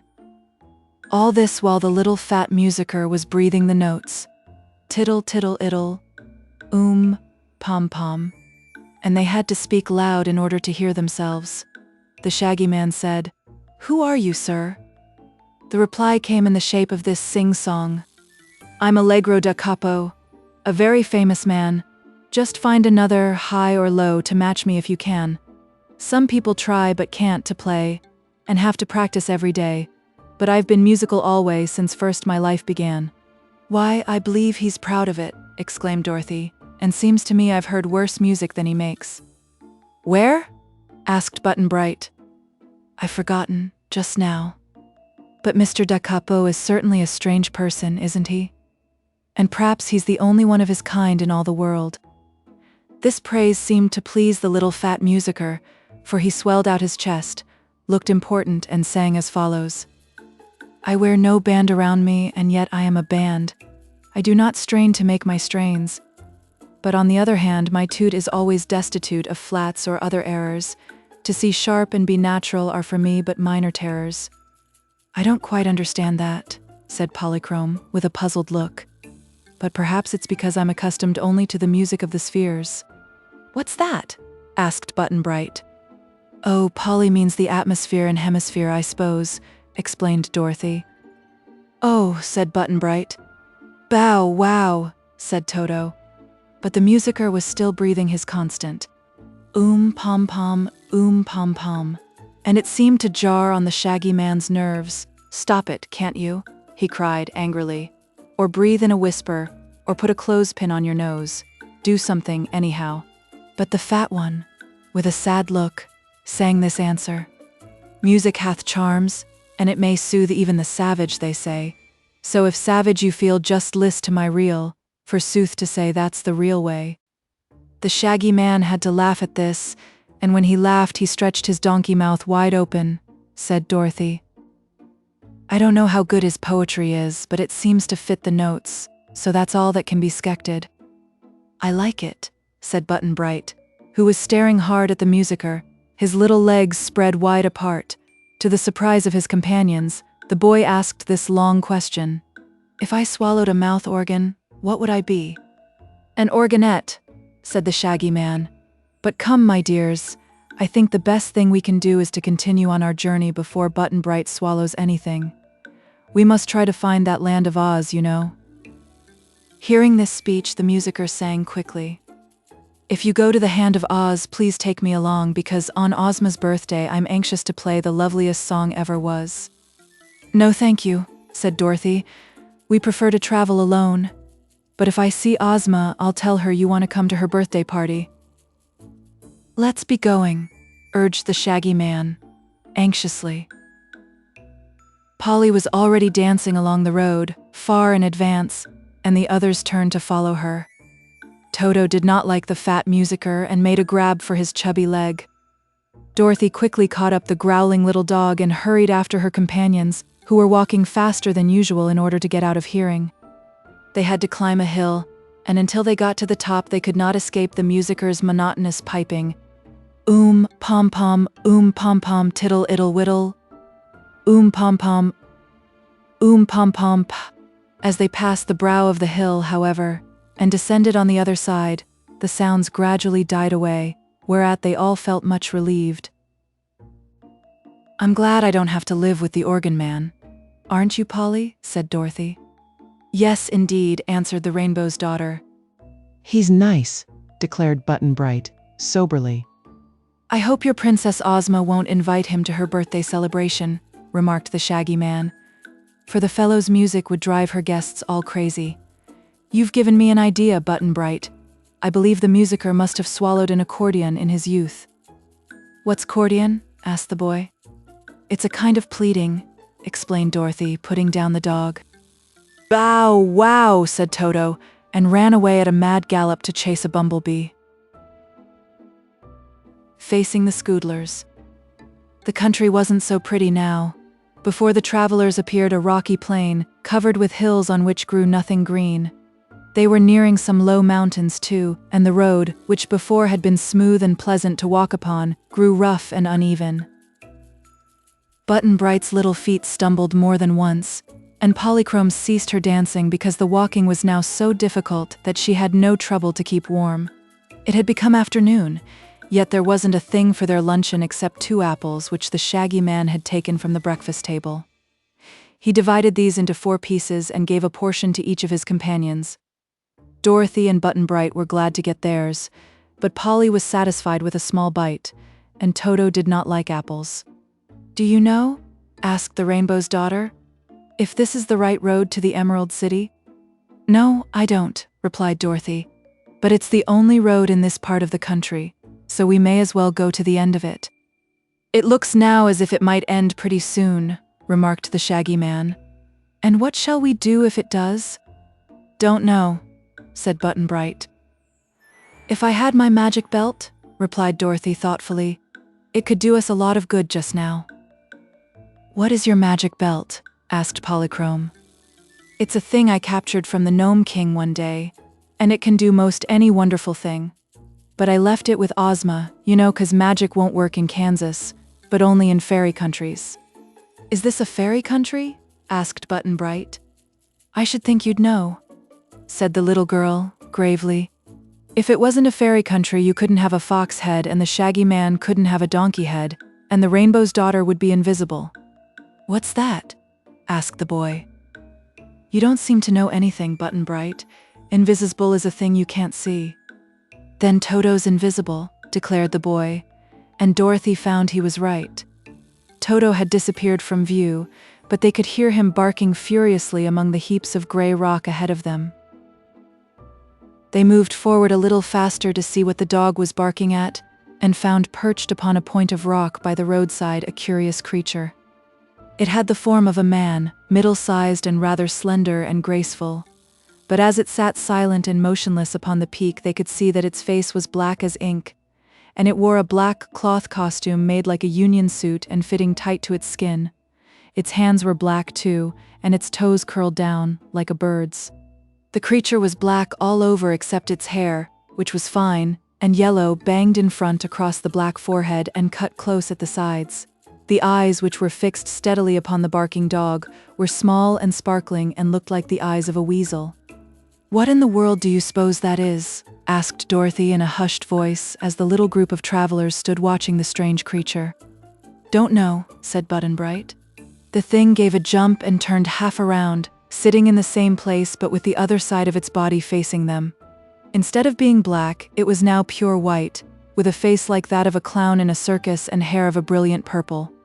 The creature could bend either way, and its white toes now curled the same way the black ones on the other side had done.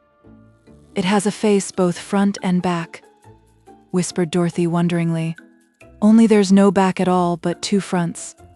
Having made the turn, the being sat motionless as before, while Toto barked louder at the white man than he had done at the black one. "Once," said the Shaggy Man, "I had a jumping jack like that, with two faces." "Was it alive?" asked Button-Bright. "No," replied the Shaggy Man. "It worked on strings and was made of wood." "Wonder if this works with strings," said Dorothy. But Polychrome cried, "Look!" for another creature just like the first had suddenly appeared sitting on another rock, its black side toward them. The two twisted their heads around and showed a black face on the white side of one and a white face on the black side of the other. "How curious," said Polychrome, "and how loose their heads seem to be. Are they friendly to us, do you think?" "Can't tell, Polly," replied Dorothy. "Let's ask 'em." The creatures flopped first one way and then the other, showing black or white by turns, and now another joined them, appearing on another rock. Our friends had come to a little hollow in the hills, and the place where they now stood was surrounded by jagged peaks of rock, except where the road ran through. "Now there are 4 of them," said the Shaggy Man. "5, declared Polychrome. 6, said Dorothy. "Lots of 'em," cried Button-Bright. And so there were quite a row of the two-sided black and white creatures sitting on the rocks all around. Toto stopped barking and ran between Dorothy's feet, where he crouched down as if afraid. The creatures did not look pleasant or friendly, to be sure, and the Shaggy Man's donkey face became solemn indeed. "Ask 'em who they are, and what they want," whispered Dorothy. So the Shaggy Man called out in a loud voice, "Who are you?" "Scoodlers," they yelled in chorus, their voices sharp and shrill. "What do you want?" called the Shaggy Man. "You!" they yelled, pointing their thin fingers at the group, and they all flopped around, so they were white, and then all flopped back again, so they were black. "But what do you want us for?" asked the Shaggy Man, uneasily. "Soup!" they all shouted, as if with one voice. "Goodness me," said Dorothy, trembling a little. "The Scoodlers must be regular cannibals." "Don't want to be soup," protested Button-Bright, beginning to cry. "Hush, dear," said the little girl, trying to comfort him. "We don't any of us want to be soup, but don't worry, the Shaggy Man will take care of us." "Will he?" asked Polychrome, who did not like the Scoodlers at all, and kept close to Dorothy. "I'll try," promised the Shaggy Man, but he looked worried. Happening just then to feel the love magnet in his pocket, he said to the creatures, with more confidence, "Don't you love me?" "Yes," they shouted all together. "Then you mustn't harm me, or my friends," said the Shaggy Man firmly. "We love you in soup," they yelled, and in a flash turned their white sides to the front. "How dreadful," said Dorothy. "This is a time, Shaggy Man, when you get loved too much.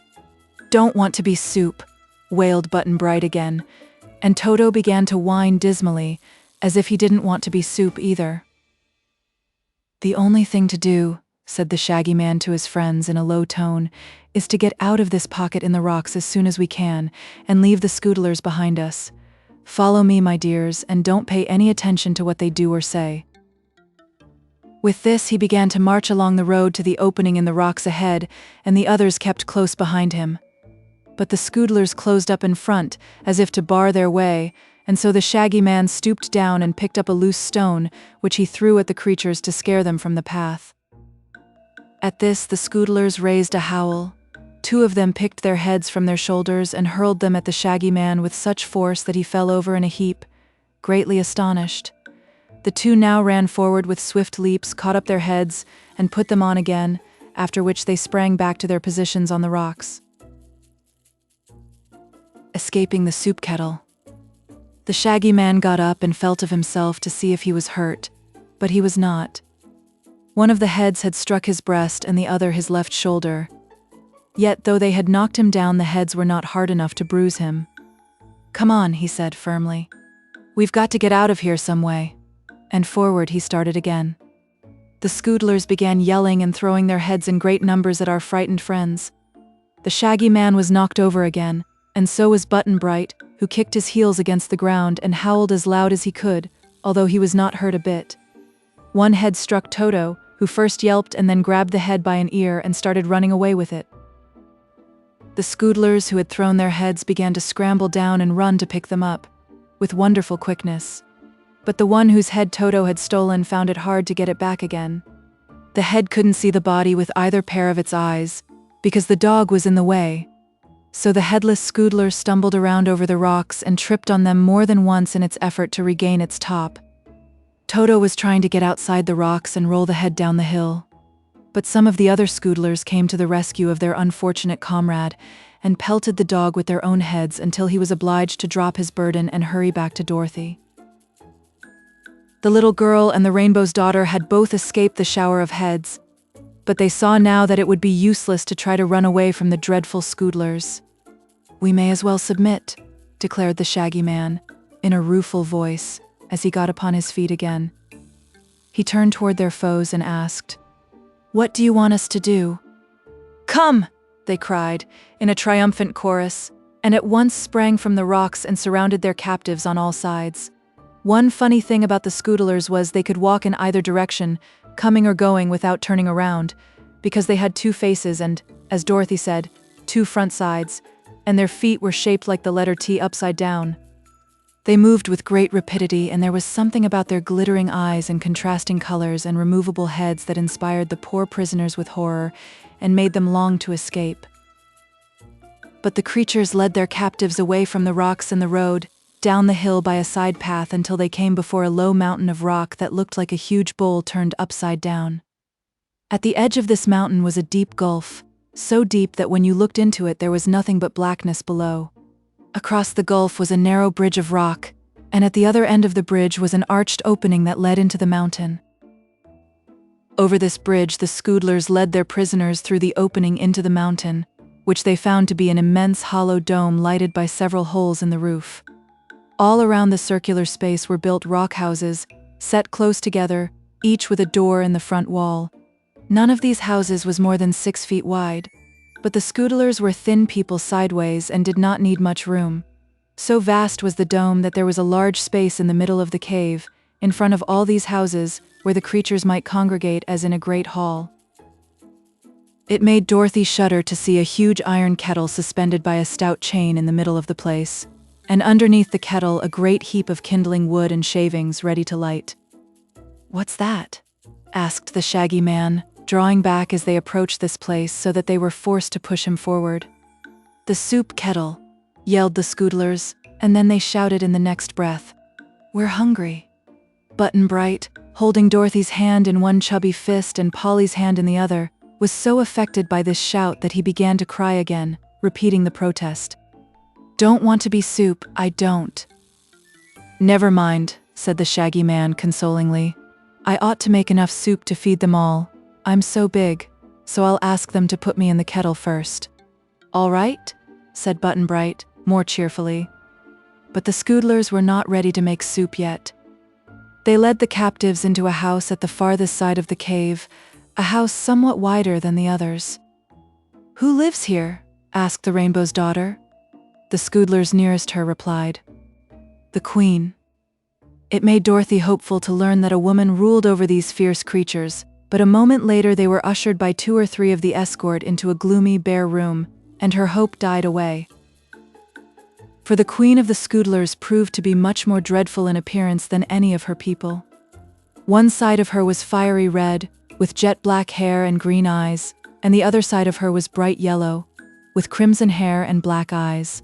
She wore a short skirt of red and yellow, and her hair, instead of being banged, was a tangle of short curls upon which rested a circular crown of silver, much dented and twisted because the Queen had thrown her head at so many things so many times.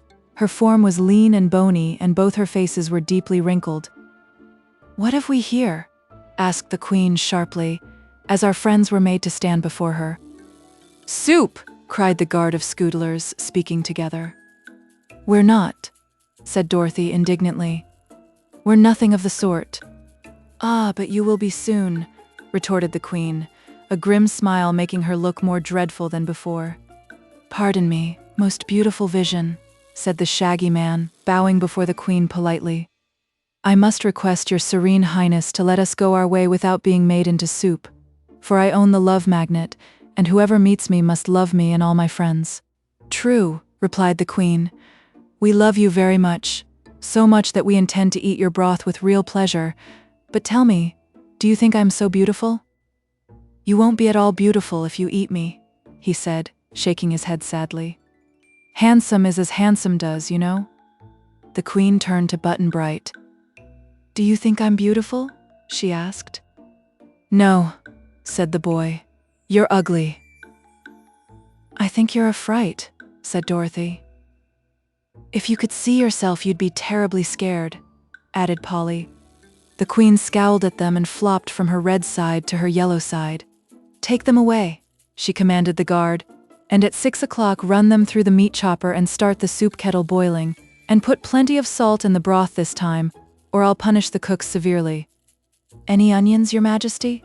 asked one of the guard. "Plenty of onions and garlic and a dash of red pepper. Now go!" The Scoodlers led the captives away and shut them up in one of the houses, leaving only a single Scoodler to keep guard. The place was a sort of storehouse, containing bags of potatoes and baskets of carrots, onions, and turnips. "These," said their guard, pointing to the vegetables, "we use to flavor our soups with." The prisoners were rather disheartened by this time, for they saw no way to escape and did not know how soon it would be 6 o'clock and time for the meat chopper to begin work. But the Shaggy Man was brave and did not intend to submit to such a horrid fate without a struggle. "I'm going to fight for our lives," he whispered to the children. "For if I fail, we will be no worse off than before, and to sit here quietly until we are made into soup would be foolish and cowardly." The Scoodler on guard stood near the doorway, turning first his white side toward them, and then his black side, as if he wanted to show to all of his greedy 4 eyes the sight of so many fat prisoners.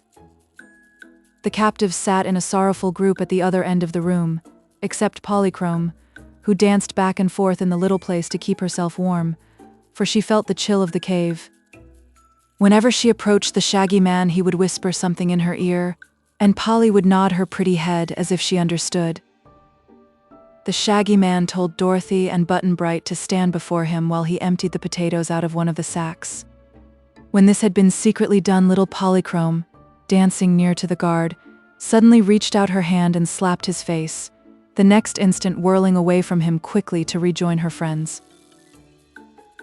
The angry Scoodler at once picked off his head and hurled it at the Rainbow's daughter, but the Shaggy Man was expecting that and caught the head very neatly, putting it in the sack, which he tied at the mouth. The body of the guard, not having the eyes of its head to guide it, ran here and there in an aimless manner, and the Shaggy Man easily dodged it and opened the door. Fortunately, there was no one in the big cave at that moment, so he told Dorothy and Polly to run as fast as they could for the entrance, and out across the narrow bridge. "I'll carry Button-Bright," he said, for he knew the little boy's legs were too short to run fast. Dorothy picked up Toto and then seized Polly's hand and ran swiftly toward the entrance to the cave. The Shaggy Man perched Button-Bright on his shoulders and ran after them. They moved so quickly and their escape was so wholly unexpected that they had almost reached the bridge when one of the Scoodlers looked out of his house and saw them.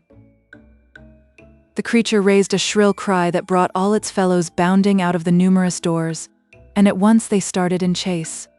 Dorothy and Polly had reached the bridge and crossed it when the Scoodlers began throwing their heads. One of the queer missiles struck the Shaggy Man on his back and nearly knocked him over, but he was at the mouth of the cave now, so he set down Button-Bright and told the boy to run across the bridge to Dorothy. Then the Shaggy Man turned around and faced his enemies, standing just outside the opening, and as fast as they threw their heads at him, he caught them and tossed them into the black gulf below. The headless bodies of the foremost Scoodlers kept the others from running close up, but they also threw their heads in an effort to stop the escaping prisoners. The Shaggy Man caught them all and sent them whirling down into the black gulf. Among them he noticed the crimson and yellow head of the Queen, and this he tossed after the others with right goodwill.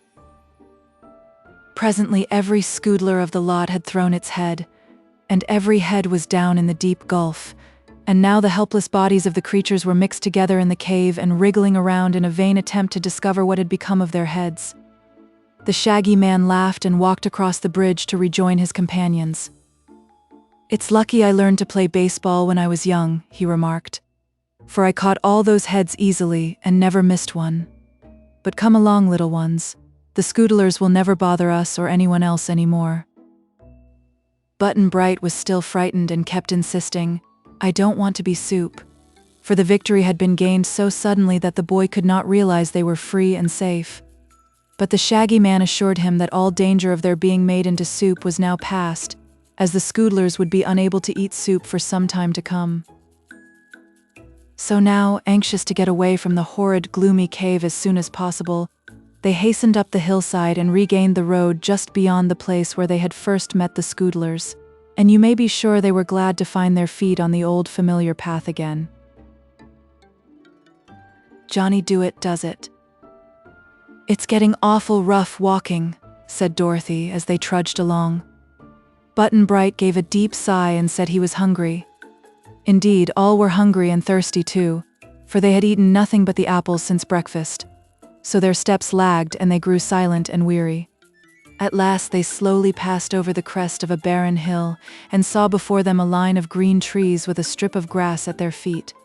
An agreeable fragrance was wafted toward them. Our travelers, hot and tired, ran forward on beholding this refreshing sight, and were not long in coming to the trees. Here they found a spring of pure bubbling water, around which the grass was full of wild strawberry plants, their pretty red berries ripe and ready to eat. Some of the trees bore yellow oranges and some russet pears, so the hungry adventurers suddenly found themselves provided with plenty to eat and to drink.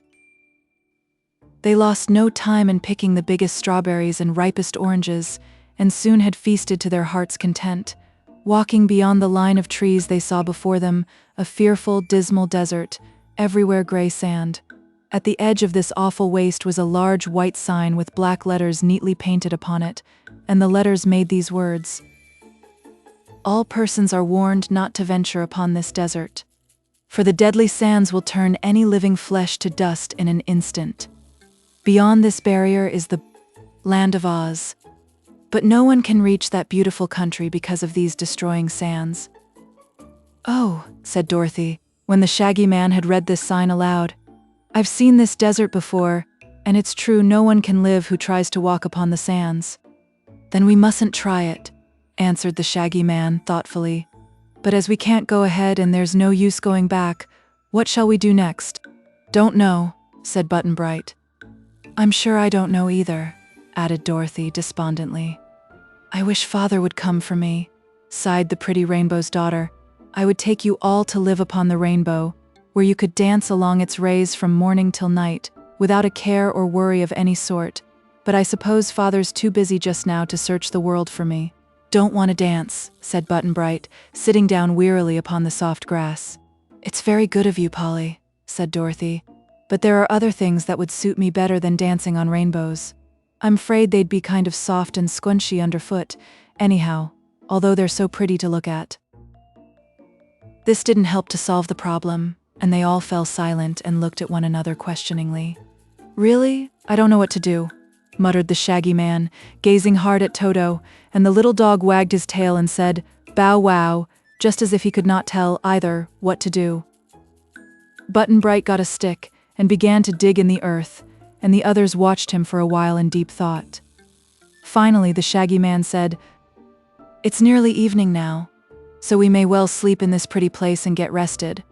Perhaps by morning we can decide what is best to be done." There was little chance to make beds for the children, but the leaves of the trees grew thickly and would serve to keep off the night dews, so the Shaggy Man piled soft grasses in the thickest shade, and when it was dark they lay down and slept peacefully until morning. Long after the others were asleep, however, the Shaggy Man sat in the starlight by the spring, gazing thoughtfully into its bubbling waters. Suddenly he smiled and nodded to himself, as if he had found a good thought, after which he too laid himself down under a tree and was soon lost in slumber. In the bright morning sunshine, as they ate of the strawberries and sweet juicy pears, Dorothy said, "Polly, can you do any magic?" "No, dear," answered Polychrome, shaking her dainty head.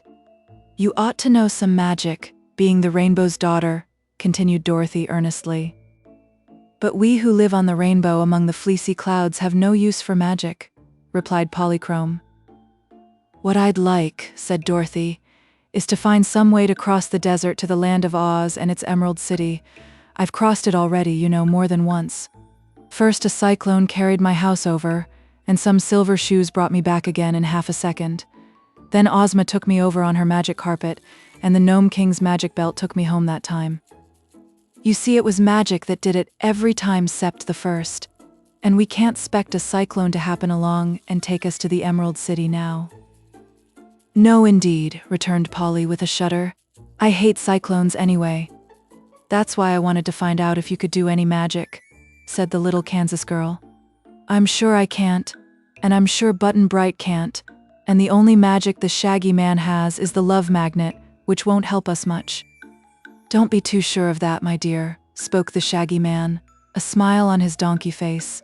"I may not be able to do magic myself, but I can call to us a powerful friend who loves me because I own the love magnet, and this friend surely will be able to help us."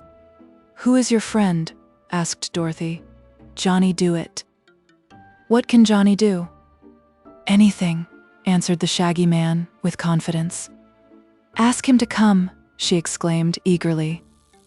The Shaggy Man took the love magnet from his pocket and unwrapped the paper that surrounded it.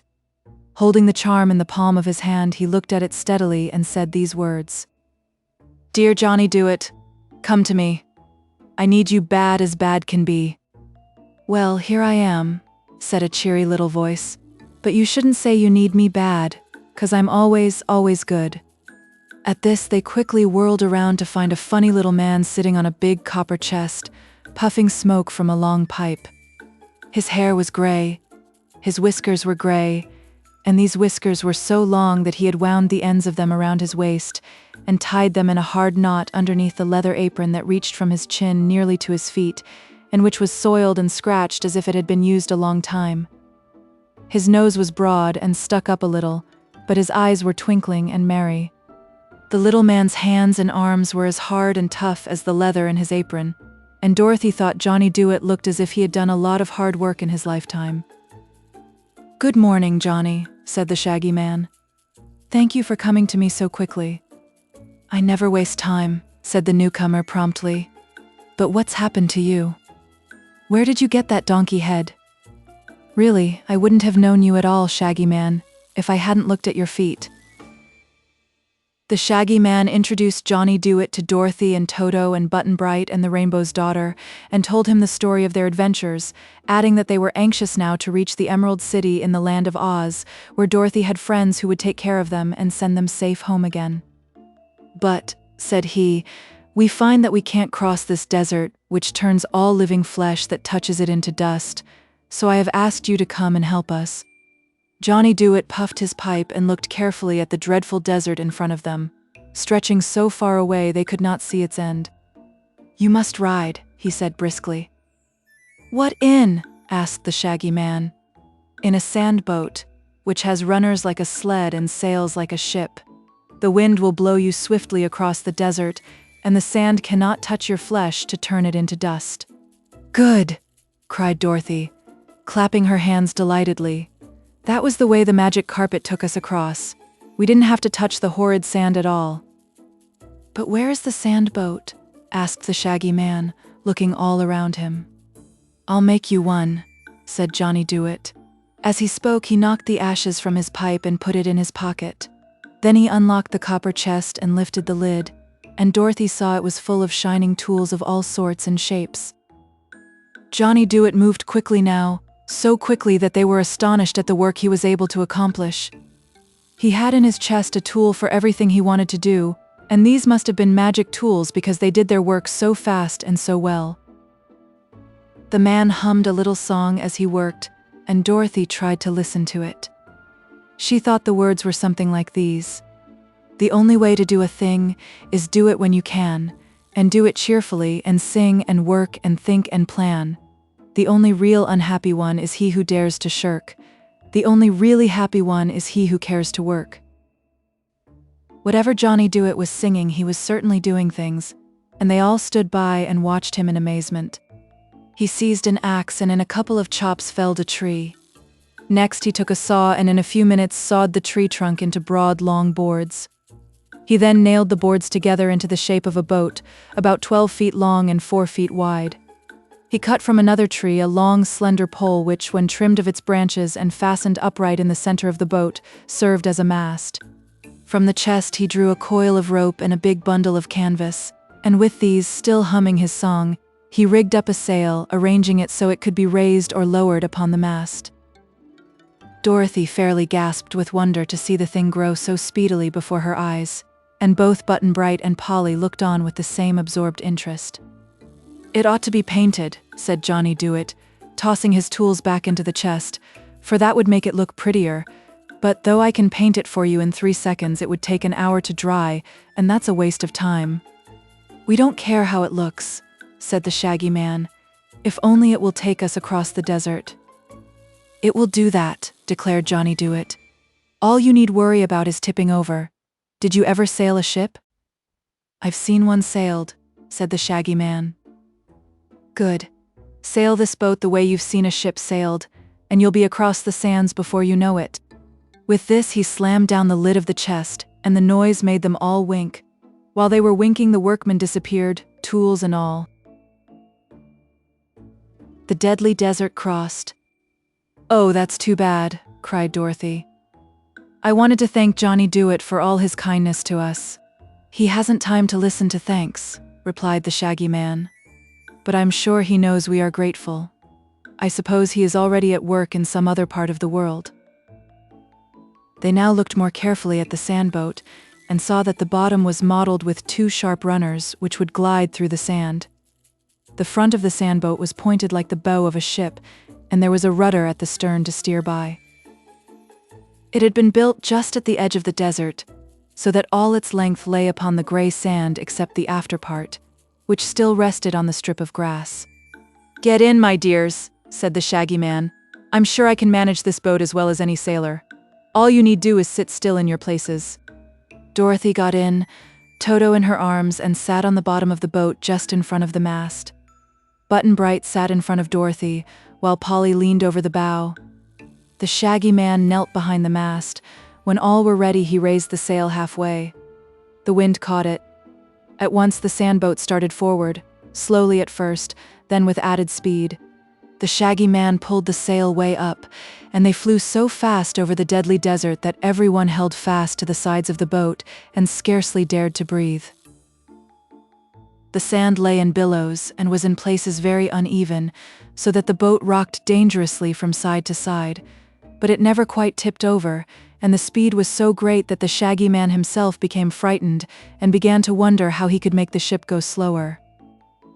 "If we're spilled in this sand in the middle of the desert," Dorothy thought to herself, "we'll be nothing but dust in a few minutes, and that will be the end of us." But they were not spilled, and by Polychrome, who was clinging to the bow and looking straight ahead, saw a dark line before them, and wondered what it was. It grew plainer every second, until she discovered it to be a row of jagged rocks at the end of the desert, while high above these rocks she could see a tableland of green grass and beautiful trees. "Look out!" she screamed to the Shaggy Man. "Go slowly, or we shall smash into the rocks." He heard her, and tried to pull down the sail, but the wind would not let go of the broad canvas, and the ropes had become tangled. Nearer and nearer they drew to the great rocks, and the Shaggy Man was in despair because he could do nothing to stop the wild rush of the sandboat. They reached the edge of the desert and bumped squarely into the rocks. There was a crash as Dorothy, Button-Bright, Toto, and Polly flew up in the air in a curve like a skyrocket's, one after another landing high upon the grass, where they rolled and tumbled for a time before they could stop themselves. The Shaggy Man flew after them, head first, and lighted in a heap beside Toto, who, being much excited at the time, seized one of the donkey ears between his teeth and shook and worried it as hard as he could, growling angrily. The Shaggy Man made the little dog let go and sat up to look around him. Dorothy was feeling one of her front teeth, which was loosened by knocking against her knee as she fell. Polly was looking sorrowfully at a rent in her pretty gauze gown, and Button-Bright's fox head had stuck fast in a gopher hole, and he was wiggling his little fat legs frantically in an effort to get free. Otherwise they were unhurt by the adventure.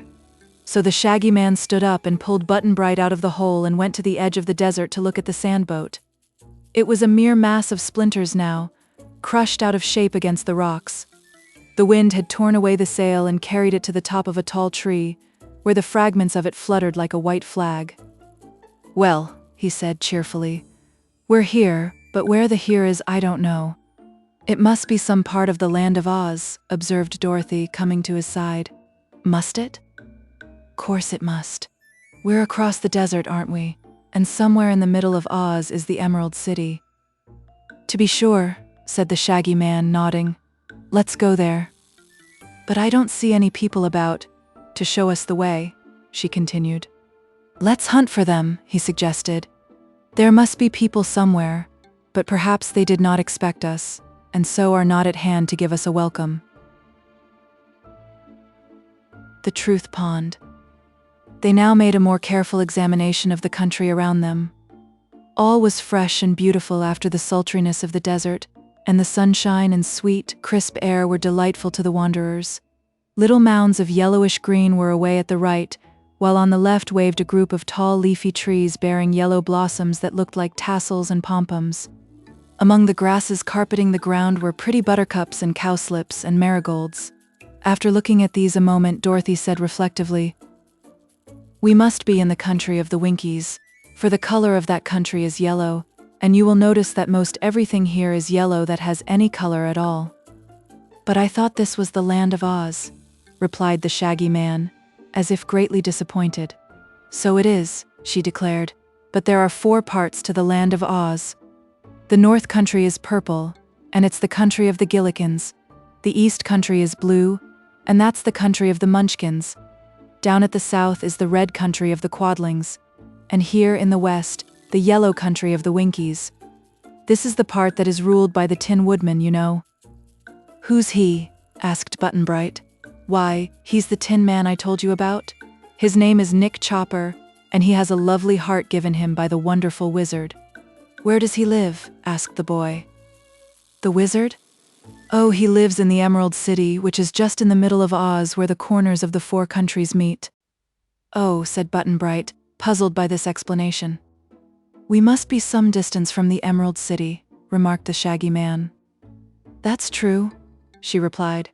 "So we'd better start on and see if we can find any of the Winkies. They're nice people," she continued as the little party began walking toward the group of trees.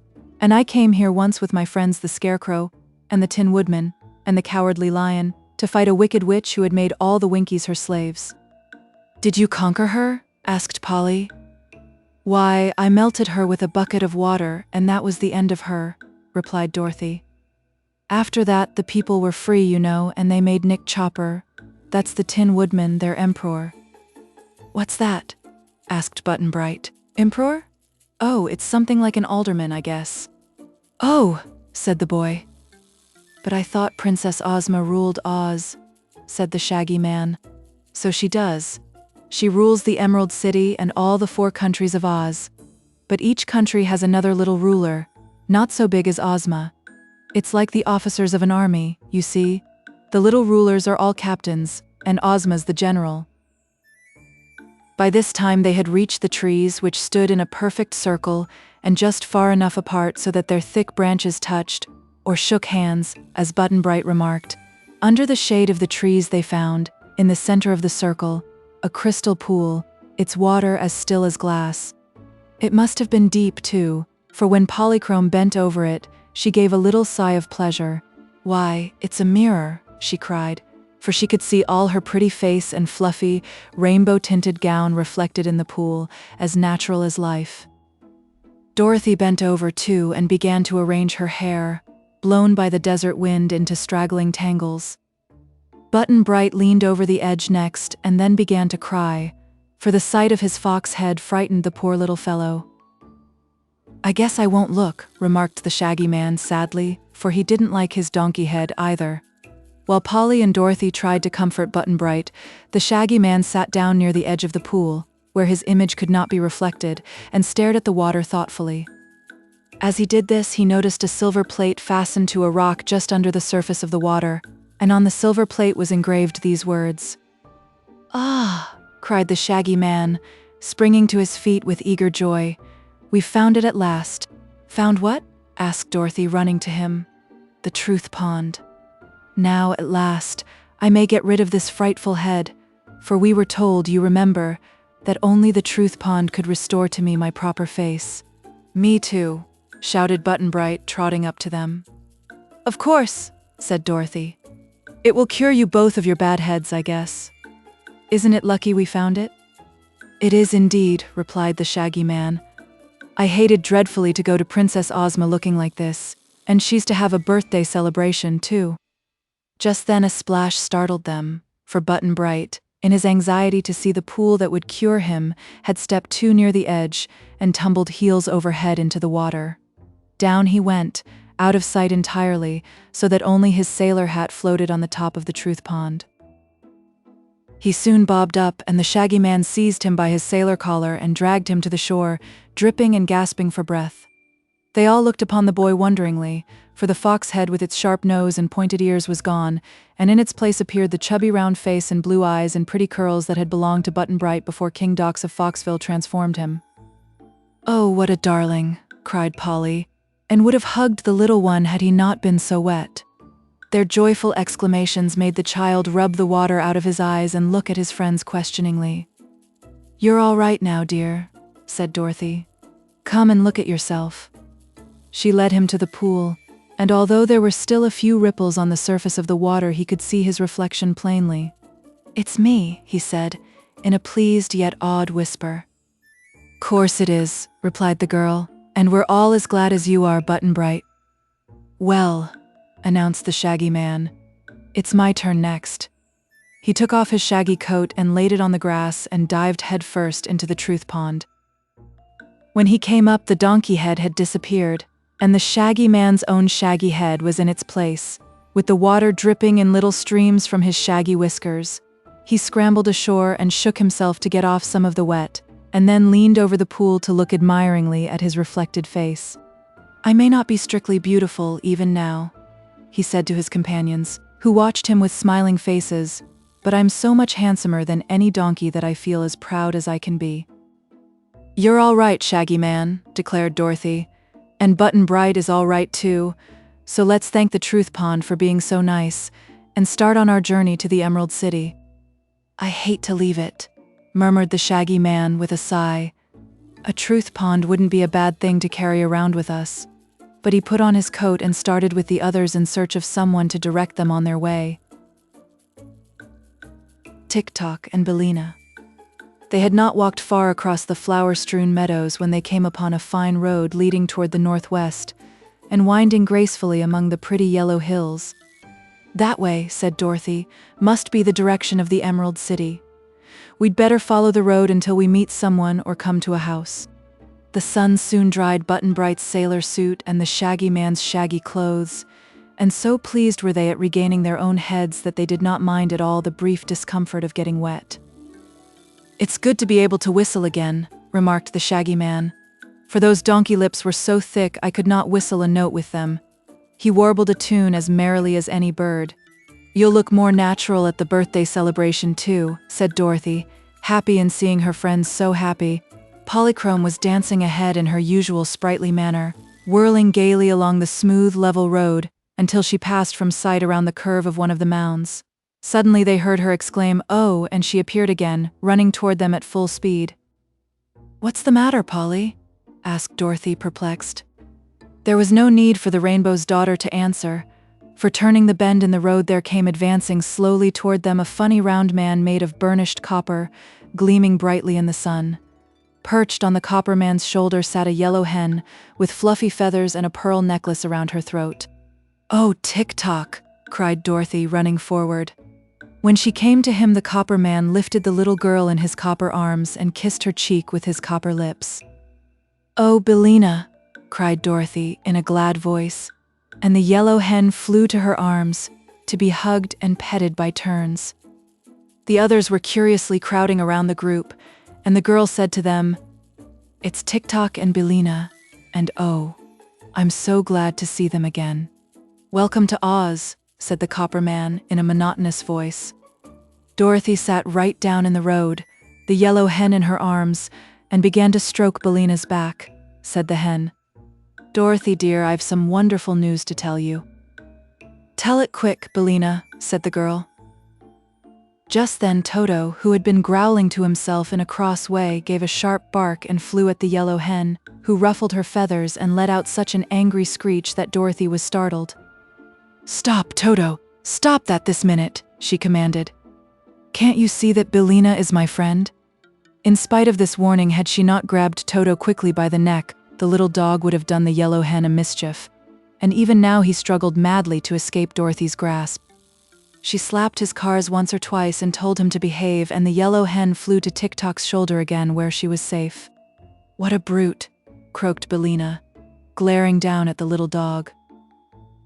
"Toto isn't a brute," replied Dorothy, "but at home Uncle Henry has to whip him sometimes for chasing the chickens. Now look here, Toto," she added, holding up her finger and speaking sternly to him. "You've got to understand that BILLINA is one of my dearest friends and mustn't be hurt, now or ever." Toto wagged his tail as if he understood. "The miserable thing can't talk?" said BILLINA with a sneer. "Yes, he can," replied Dorothy. "He talks with his tail, and I know everything he says. If you could wag your tail, BILLINA, you wouldn't need words to talk with." "Nonsense," said BILLINA. "It isn't nonsense at all. Just now Toto says he's sorry, and that he'll try to love you for my sake. Don't you, Toto?" "Bow. Wow," said Toto, wagging his tail again. "But I've such wonderful news for you, Dorothy," cried the yellow hen. "Wait a minute, dear," interrupted the little girl. "I've got to introduce you all. First, that's manners, BILLINA. This," turning to her traveling companions, "is Mr. TIK-TOK, who works by machinery, 'cause his thoughts wind up, and his talk winds up, and his action winds up like a clock." "Do they all wind up together?" asked the Shaggy Man. "No, each one's separate. But he works just lovely, and TIK-TOK was a good friend to me once, and saved my life, and BILLINA's life too." "Is he alive?" asked Button-Bright, looking hard at the copper man. "Oh no, but his machinery makes him just as good as alive." She turned to the copper man and said politely, "Mr. TIK-TOK, these are my new friends, the Shaggy Man, and Polly the Rainbow's Daughter, and Button-Bright, and Toto. Only Toto isn't a new friend, 'cause he's been to Oz before." The copper man bowed low, removing his copper hat as he did so. "I'm very pleased to meet Dorothy's fur." Here he stopped short. "Oh, I guess his speech needs winding," said the little girl, running behind the copper man to get the key off a hook at his back. She wound him up at a place under his right arm, and he went on to say, "Pardon me for running down. I was about to say I am pleased to meet Dorothy's friends who must be my friends." The words were somewhat jerky, but plain to understand. "And this is BILLINA," continued Dorothy, introducing the yellow hen, and they all bowed to her in turn. "I've such wonderful news," said the hen, turning her head so that one bright eye looked full at Dorothy. "What is it, dear?" asked the girl. "I've hatched out 10 of the loveliest chicks you ever saw." "Oh, how nice, and where are they, Billina?" "I left them at home, but they're beauties, I assure you, and all wonderfully clever. I've named them Dorothy." "Which one?" asked the girl. "All of them," replied Billina. "That's funny.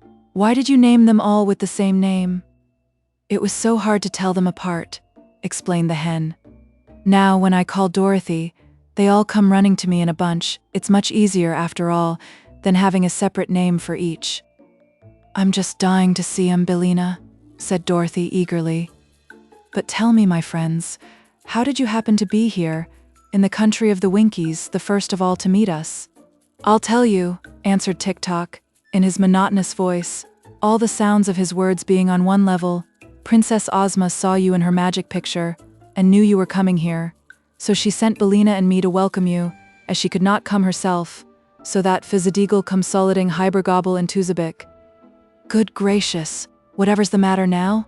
cried Dorothy, as the copper man continued to babble these unmeaning words, which no one could understand at all because they had no sense. "Don't know," said Button-Bright, who was half scared. Polly whirled away to a distance and turned to look at the copper man in a fright. "His thoughts have run down this time," remarked Billina composedly, as she sat on TIK-TOK's shoulder and pruned her sleek feathers. "When he can't think, he can't talk properly, any more than you can. You'll have to wind up his thoughts, Dorothy, or else I'll have to finish his story myself." Dorothy ran around and got the key again and wound up TIK-TOK under his left arm, after which he could speak plainly again. "Pardon me," he said, "but when my thoughts run down, my speech has no meaning, for words are formed only by thought. I was about to say that Ozma sent us to welcome you and invite you to come straight to the Emerald City. She was too busy to come herself, for she is preparing for her birthday celebration, which is to be a grand affair." "I've heard of it," said Dorothy, "and I'm glad we've come in time to attend. Is it far from here to the Emerald City?" "Not very far," answered TIK-TOK, "and we have plenty of time. Tonight we will stop at the Palace of the Tin Woodman, and tomorrow night we will arrive at the Emerald City." "Goody!" cried Dorothy. "I'd like to see dear Nick Chopper again. How's his heart?" "It's fine," said Billina. "The Tin Woodman says it gets softer and kindlier every day. He's waiting at his castle to welcome you, Dorothy, but he couldn't come with us because he is getting polished as bright as possible for Ozma's party." "Well then," said Dorothy, "let's start on and we can talk more as we go." They proceeded on their journey in a friendly group, for Polychrome had discovered that the copper man was harmless and was no longer afraid of him. Button-Bright was also reassured and took quite a fancy to TIK-TOK. He wanted the Clockwork Man to open himself so that he might see the wheels go round, but that was a thing TIK-TOK could not do. Button-Bright then wanted to wind up the copper man, and Dorothy promised he should do so as soon as any part of the machinery ran down. This pleased Button-Bright, who held fast to one of TIK-TOK's copper hands as he trudged along the road, while Dorothy walked on the other side of her old friend and Billina perched by turns upon his shoulder or his copper hat. Polly once more joyously danced ahead and Toto ran after her, barking with glee. The Shaggy Man was left to walk behind, but he didn't seem to mind that a bit, and whistled merrily or looked curiously upon the pretty scenes they passed. At last they came to a hilltop from which the tin castle of Nick Chopper could plainly be seen, its towers glistening magnificently under the rays of the declining sun. "How pretty!" exclaimed Dorothy. "I've never seen the Emperor's new house before. He built it because the old castle was damp and likely to rust his tin body," said Billina. "All those towers and steeples and domes and gables took a lot of tin, as you can see." "Is it a toy?" asked Button-Bright softly. "No, dear," answered Dorothy. "It's better than that. It's the fairy dwelling of a fairy prince." The Emperor's Tin Castle. The grounds around Nick Chopper's new house were laid out in pretty flower beds, with fountains of crystal water and statues of tin representing the Emperor's personal friends. Dorothy was astonished and delighted to find a tin statue of herself standing on a tin pedestal at a bend in the avenue leading up to the entrance. It was life-size and showed her in her sunbonnet with her basket on her arm, just as she had first appeared in the Land of Oz. "Oh, Toto, you're there too," she exclaimed, and sure enough there was the tin figure of Toto lying at the Tin Dorothy's feet. Also Dorothy saw figures of the Scarecrow, and the Wizard and Ozma and of many others including TIK-TOK. They reached the grand tin entrance to the Tin Castle, and the Tin Woodman himself came running out of the door to embrace little Dorothy and give her a glad welcome. He welcomed her friends as well, and the Rainbow's daughter he declared to be the loveliest vision his tin eyes had ever beheld. He patted Button-Bright's curly head tenderly, for he was fond of children, and turned to the Shaggy Man and shook both his hands at the same time. Nick Chopper, the Emperor of the Winkies, who was also known throughout the Land of Oz as the Tin Woodman, was certainly a remarkable person. He was neatly made, all of tin, nicely soldered at the joints, and his various limbs were cleverly hinged to his body so that he could use them nearly as well as if they had been common flesh. Once, he told the Shaggy Man, he had been made all of flesh and bones as others people are, and then he chopped wood in the forests to earn his living.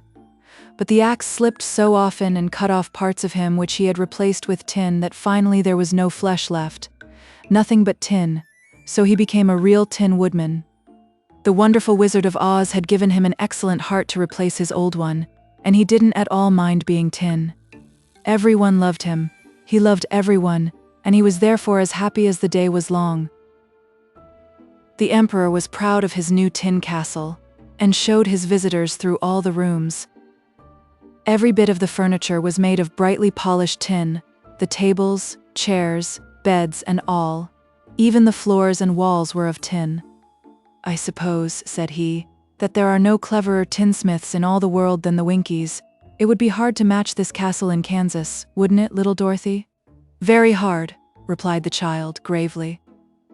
"It must have cost a lot of money," remarked the Shaggy Man. "Money!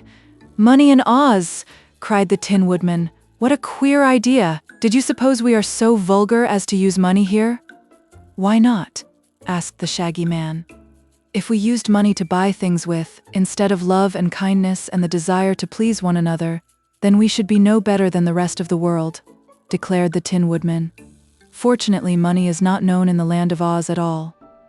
We have no rich and no poor, for what one wishes the others all try to give him, in order to make him happy, and no one in all Oz cares to have more than he can use."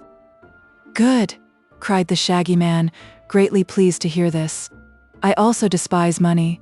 A man in Butterfield owes me 15 cents, and I will not take it from him. The Land of Oz is surely the most favored land in all the world, and its people the happiest. I should like to live here always."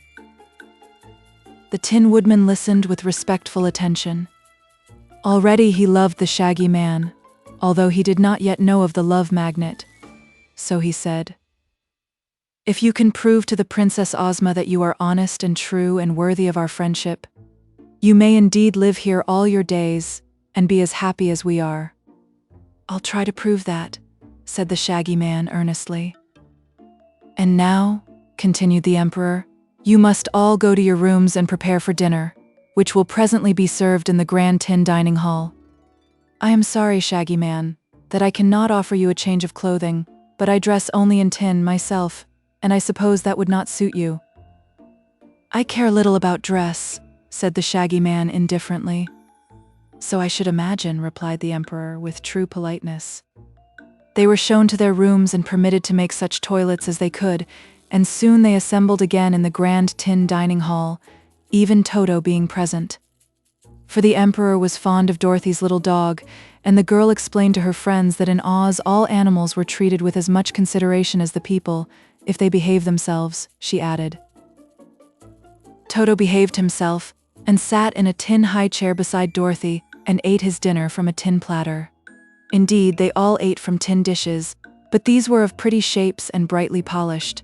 Dorothy thought they were just as good as silver. Button-Bright looked curiously at the man who had no appetite inside him, for the Tin Woodman, although he had prepared so fine a feast for his guests, ate not a mouthful himself, sitting patiently in his place to see that all built so they could eat were well and plentifully served. What pleased Button Bright most about the dinner was the tin orchestra that played sweet music while the company ate. The players were not tin, being just ordinary Winkies, but the instruments they played upon were all tin. Tin trumpets, tin fiddles, tin drums and cymbals and flutes and horns and all. They played so nicely the Shining Emperor Waltz, composed expressly in honor of the Tin Woodman by Mr. H. M. Wogglebug T.E., that Polly could not resist dancing to it. After she had tasted a few dewdrops, freshly gathered for her, she danced gracefully to the music while the others finished their repast, and when she whirled until her fleecy draperies of rainbow hues enveloped her like a cloud, the Tin Woodman was so delighted that he clapped his tin hands until the noise of them drowned the sound of the cymbals. Altogether, it was a merry meal, although Polychrome ate little and the host nothing at all. "I'm sorry the Rainbow's daughter missed her mist cakes," said the Tin Woodman to Dorothy. "But by a mistake Miss Polly's mist cakes were mislaid and not missed until now. I'll try to have some for her breakfast." They spent the evening telling stories, and the next morning left the splendid tin castle and set out upon the road to the Emerald City. The Tin Woodman went with them, of course having by this time been so brightly polished that he sparkled like silver. His axe, which he always carried with him, had a steel blade that was tin-plated, and a handle covered with tin plate beautifully engraved and set with diamonds. The Winkies assembled before the castle gates and cheered their emperor as he marched away, and it was easy to see that they all loved him dearly. Visiting the pumpkin field. Dorothy let Button Bright wind up the clockwork in the Copper Man this morning, his thinking machine first, then his speech, and finally his action, so he would doubtless run perfectly until they had reached the Emerald City. The Copper Man and the Tin Man were good friends, and not so much alike as you might think. For one was alive and the other moved by means of machinery. One was tall and angular and the other short and round. You could love the Tin Woodman because he had a fine nature, kindly and simple, but the Machine Man you could only admire without loving, since to love such a thing as he was as impossible as to love a sewing machine or an automobile. Yet TIK-TOK was popular with the people of Oz because he was so trustworthy, reliable, and true. He was sure to do exactly what he was wound up to do, at all times and in all circumstances. Perhaps it is better to be a machine that does its duty than a flesh-and-blood person who will not, for a dead truth is better than a live falsehood. About noon the travelers reached a large field of pumpkins, a vegetable quite appropriate to the yellow country of the Winkies, and some of the pumpkins which grew there were of remarkable size.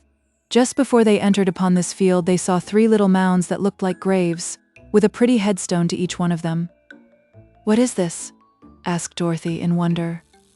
"It's Jack Pumpkinhead's private graveyard," replied the Tin Woodman. "But I thought nobody ever died in Oz," she said. "Nor do they, although if one is bad, he may be condemned and killed by the good citizens," he answered. Dorothy ran over to the little graves and read the words engraved upon the tombstones. The first one said, "Here lies the mortal part of Jack Pumpkinhead, which spoiled April 9th. She then went to the next stone, which read, "Here lies the mortal part of Jack Pumpkinhead, which spoiled October 2nd. On the third stone were carved these words, "Here lies the mortal part of Jack Pumpkinhead, which spoiled January 24th. "Poor Jack," sighed Dorothy. "I'm sorry he had to die in 3 parts, for I hope to see him again." "So you shall," declared the Tin Woodman, "since he is still alive. Come with me to his house, for Jack is now a farmer and lives in this very pumpkin field." They walked over to a monstrous big hollow pumpkin which had a door and windows cut through the rind. There was a stovepipe running through the stem, and 6 steps had been built leading up to the front door. They walked up to this door and looked in. Seated on a bench was a man clothed in a spotted shirt, a red vest and faded blue trousers, whose body was merely sticks of wood, jointed clumsily together. On his neck was set a round, yellow pumpkin, with a face carved on it such as a boy often carves on a jack-lantern. This queer man was engaged in snapping slippery pumpkin seeds with his wooden fingers, trying to hit a target on the other side of the room with them.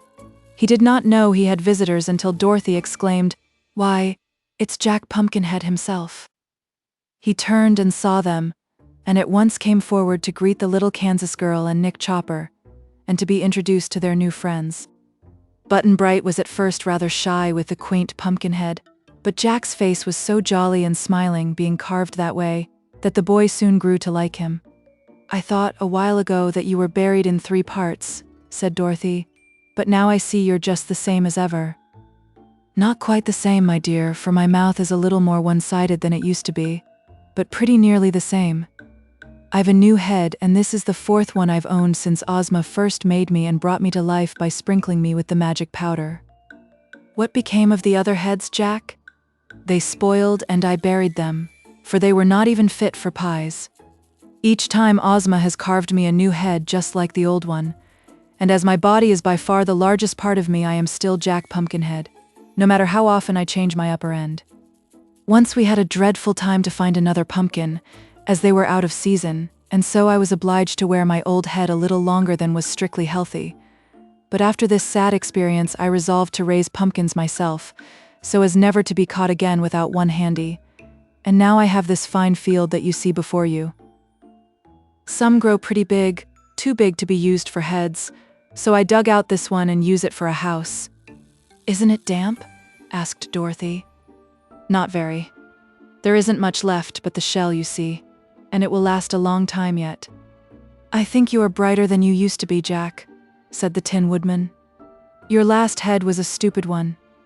"The seeds in this one are better," was the reply. "Are you going to Ozma's party?" asked Dorothy. "Yes," said he. "I wouldn't miss it for anything. Ozma's my parent, you know, because she built my body and carved my pumpkin head. I'll follow you to the Emerald City tomorrow, where we shall meet again. I can't go today because I have to plant fresh pumpkin seeds and water the young vines, but give my love to Ozma and tell her I'll be there in time for the jubilation." "We will," she promised, and then they all left him and resumed their journey. The royal chariot arrives. The neat yellow houses of the Winkies were now to be seen standing here and there along the roadway, giving the country a more cheerful and civilized look. They were farmhouses, though, and set far apart, for in the land of Oz there were no towns or villages except the magnificent Emerald City in its center. Hedges of evergreen or of yellow roses bordered the broad highway, and the farms showed the care of their industrious inhabitants. The nearer the travelers came to the great city, the more prosperous the country became, and they crossed many bridges over the sparkling streams and rivulets that watered the lands. As they walked leisurely along, the Shaggy Man said to the Tin Woodman, "What sort of a magic powder was it that made your friend the Pumpkinhead live?" "It was called the Powder of Life," was the answer, "and it was invented by a crooked sorcerer who lived in the mountains of the North Country. A witch named Mombi got some of this powder from the crooked sorcerer and took it home with her. Ozma lived with the witch then, for it was before she became our princess, while Mombi had transformed her into the shape of a boy. Well, while Mombi was gone to the crooked sorcerers, the boy made this pumpkin-headed man to amuse himself, and also with the hope of frightening the witch with it when she returned. But Mombi was not scared, and she sprinkled the pumpkin head with her magic powder of life to see if the powder would work. Ozma was watching, and saw the pumpkin head come to life. So that night she took the pepper box containing the powder and ran away with it, and with Jack in search of adventures. Next day they found a wooden sawhorse standing by the roadside and sprinkled it with the powder. It came to life at once, and Jack Pumpkinhead rode the sawhorse to the Emerald City. "What became of the sawhorse afterward?" asked the Shaggy Man, much interested in this story. "Oh, it's alive yet, and you will probably meet it presently in the Emerald City. Afterward, Ozma used the last of the powder to bring the flying Gump to life, but as soon as it had carried her away from her enemies, the Gump was taken apart, so it doesn't exist anymore." "It's too bad the powder of life was all used up," remarked the Shaggy Man. "It would be a handy thing to have around." "I'm not so sure of that, sir," answered the Tin Woodman. "A while ago, the crooked sorcerer who invented the magic powder fell down a precipice and was killed. All his possessions went to a relative, an old woman named Dinah, who lives in the Emerald City. She went to the mountains where the sorcerer had lived and brought away everything she thought of value. Among them was a small bottle of the powder of life, but of course Dinah didn't know it was a magic powder at all. It happened she had once had a big blue bear for a pet, but the bear choked to death on a fishbone one day, and she loved it so dearly that Dinah made a rug of its skin, leaving the head and 4 paws on the hide. She kept the rug on the floor of her front parlor. "I've seen rugs like that," said the Shaggy Man, nodding, "but never one made from a blue bear." "Well," continued the Tin Woodman, "the old woman had an idea that the powder in the bottle must be moth powder, because it smelled something like moth powder. So one day she sprinkled it on her bear rug to keep the moths out of it. She said, looking lovingly at the skin, 'I wish my dear bear were alive again.' To her horror, the bear rug at once came to life, having been sprinkled with the magic powder, and now this live bear rug is a great trial to her and makes her a lot of trouble." "Why?" asked the Shaggy Man. "Well, it stands up on its 4 feet and walks all around and gets in the way, and that spoils it for a rug. It can't speak, although it is alive, for, while its head might say words, it has no breath in a solid body to push the words out of its mouth. It's a very slimsy affair altogether, that bear rug, and the old woman is sorry it came to life. Every day she has to scold it and make it lie down flat on the parlor floor to be walked upon, but sometimes when she goes to market, the rug will hump up its back skin and stand on its 4 feet and trot along after her." "I should think Dinah would like that," said Dorothy.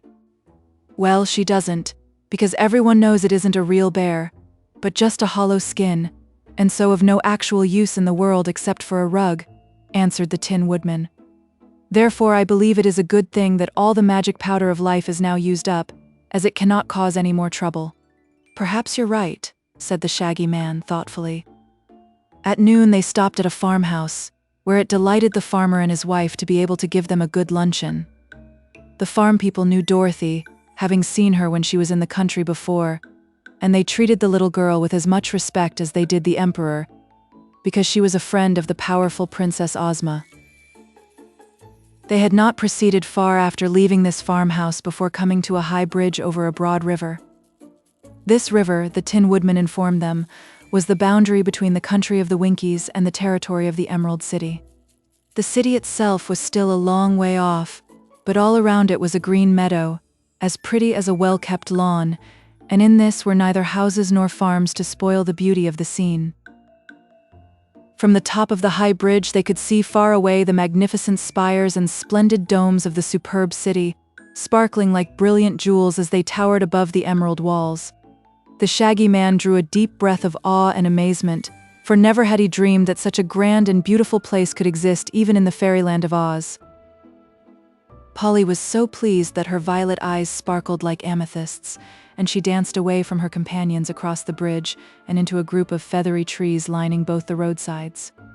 These trees she stopped to look at with pleasure and surprise, for their leaves were shaped like ostrich plumes, their feather edges beautifully curled, and all the plumes were tinted in the same dainty rainbow hues that appeared in Polychrome's own pretty gauze gown.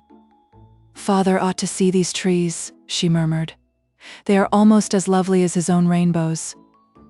Then she gave a start of terror, for beneath the trees came stalking 2 great beasts, either one big enough to crush the little daughter of the rainbow with one blow of his paws, or to eat her up with one snap of his enormous jaws. One was a tawny lion, as tall as a horse, nearly, the other a striped tiger almost the same size. Polly was too frightened to scream or to stir. She stood still with a wildly beating heart until Dorothy rushed past her, and with a glad cry threw her arms around the huge lion's neck, hugging and kissing the beast with evident joy. "Oh, I'm so glad to see you again," cried the little Kansas girl. "And the hungry tiger too. How fine you're both looking. Are you well and happy?"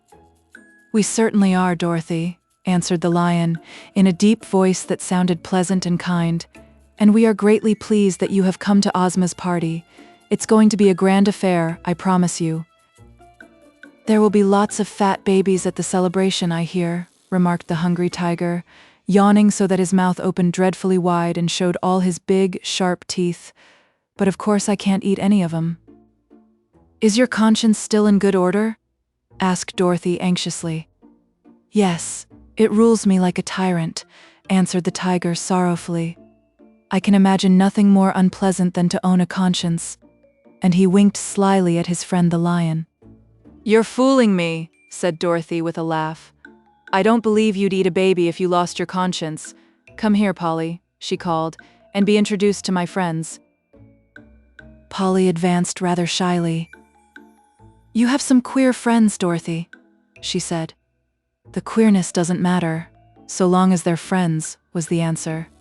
"This is the Cowardly Lion, who isn't a coward at all, but just thinks he is. The wizard gave him some courage once, and he has part of it left." The lion bowed with great dignity to Polly. "You are very lovely, my dear," said he. "I hope we shall be friends when we are better acquainted." "And this is the hungry tiger," continued Dorothy. "He says he longs to eat fat babies, but the truth is he is never hungry at all, 'cause he gets plenty to eat, and I don't suppose he'd hurt anybody even if he was hungry." "Hush, Dorothy," whispered the tiger. "You'll ruin my reputation if you're not more discreet. It isn't what we are, but what folks think we are that counts in this world. And come to think of it, Miss Polly would make a fine variegated breakfast, I'm sure." The Emerald City. The others now came up, and the Tin Woodman greeted the lion and the tiger cordially. Button-Bright yelled with fear when Dorothy first took his hand and led him toward the great beasts. But the girl insisted they were kind and good, and so the boy mustered up courage enough to pat their heads.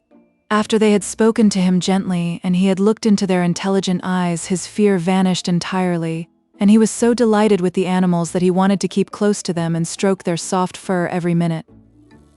As for the Shaggy Man, he might have been afraid if he had met the beasts alone, or in any other country, but so many were the marvels in the land of Oz that he was no longer easily surprised, and Dorothy's friendship for the lion and tiger was enough to assure him they were safe companions. Toto barked at the Cowardly Lion in joyous greeting, for he knew the beast of old and loved him, and it was funny to see how gently the lion raised his huge paw to pat Toto's head.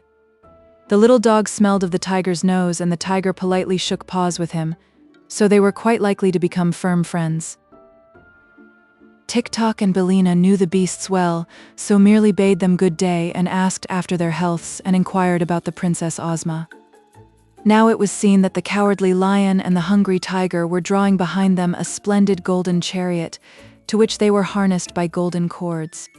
The body of the chariot was decorated on the outside with designs and clusters of sparkling emeralds, while inside it was lined with a green and gold satin, and the cushions of the seats were of green plush embroidered in gold with a crown, underneath which was a monogram. "Why, it's Ozma's own royal chariot," exclaimed Dorothy. "Yes," said the Cowardly Lion. "Ozma sent us to meet you here, for she feared you would be weary with your long walk, and she wished you to enter the city in a style becoming your exalted rank." "What?" cried Polly, looking at Dorothy curiously. "Do you belong to the nobility?" "Just in Oz I do," said the child, "'cause Ozma made me a princess, you know. But when I'm home in Kansas, I'm only a country girl, and have to help with the churning and wipe the dishes while Aunt Em washes them. Do you have to help wash dishes on the Rainbow, Polly?" "No, dear," answered Polychrome, smiling. "Well, I don't have to work any in Oz either," said Dorothy. "It's kind of fun to be a princess once in a while. Don't you think so?" "Dorothy and Polychrome and Button-Bright are all to ride in the chariot," said the lion. "So get in, my dears, and be careful not to mar the gold or put your dusty feet on the embroidery." Button-Bright was delighted to ride behind such a superb team, and he told Dorothy it made him feel like an actor in a circus. As the strides of the animals brought them nearer to the Emerald City, everyone bowed respectfully to the children, as well as to the Tin Woodman, TIK-TOK, and the Shaggy Man who were following behind. The yellow hen had perched upon the back of the chariot, where she could tell Dorothy more about her wonderful chickens as they rode, and so the grand chariot came finally to the high wall surrounding the city and paused before the magnificent jewel-studded gates. These were opened by a cheerful-looking little man who wore green spectacles over his eyes. Dorothy introduced him to her friends as the guardian of the gates, and they noticed a big bunch of keys suspended on the golden chain that hung around his neck. The chariot passed through the outer gates into a fine arched chamber built in the thick wall, and through the inner gates into the streets of the Emerald City. Polychrome exclaimed in rapture at the wondrous beauty that met her eyes on every side as they rode through this stately and imposing city. the equal of which has never been discovered, even in fairyland. Button-Bright could only say my, so amazing was the sight. But his eyes were wide open, and he tried to look in every direction at the same time so as not to miss anything.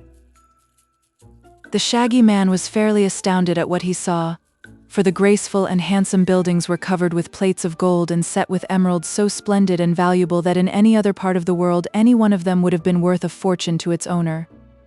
The sidewalks were superb marble slabs polished as smooth as glass, and the curbs that separated the walks from the broad street were also set thick with clustered emeralds. There were many people on these walks, men, women, and children, all dressed in handsome garments of silk or satin or velvet, with beautiful jewels. Better even than this, all seemed happy and contented, for their faces were smiling and free from care, and music and laughter might be heard on every side. "Don't they work at all?" asked the Shaggy Man. "To be sure they work," replied the Tin Woodman. "This fair city could not be built or cared for without labor, nor could the fruit and vegetables and other food be provided for the inhabitants to eat. But no one works more than half his time, and the people of Oz enjoy their labors as much as they do their play." "It's wonderful," declared the Shaggy Man. "I do hope Ozma will let me live here."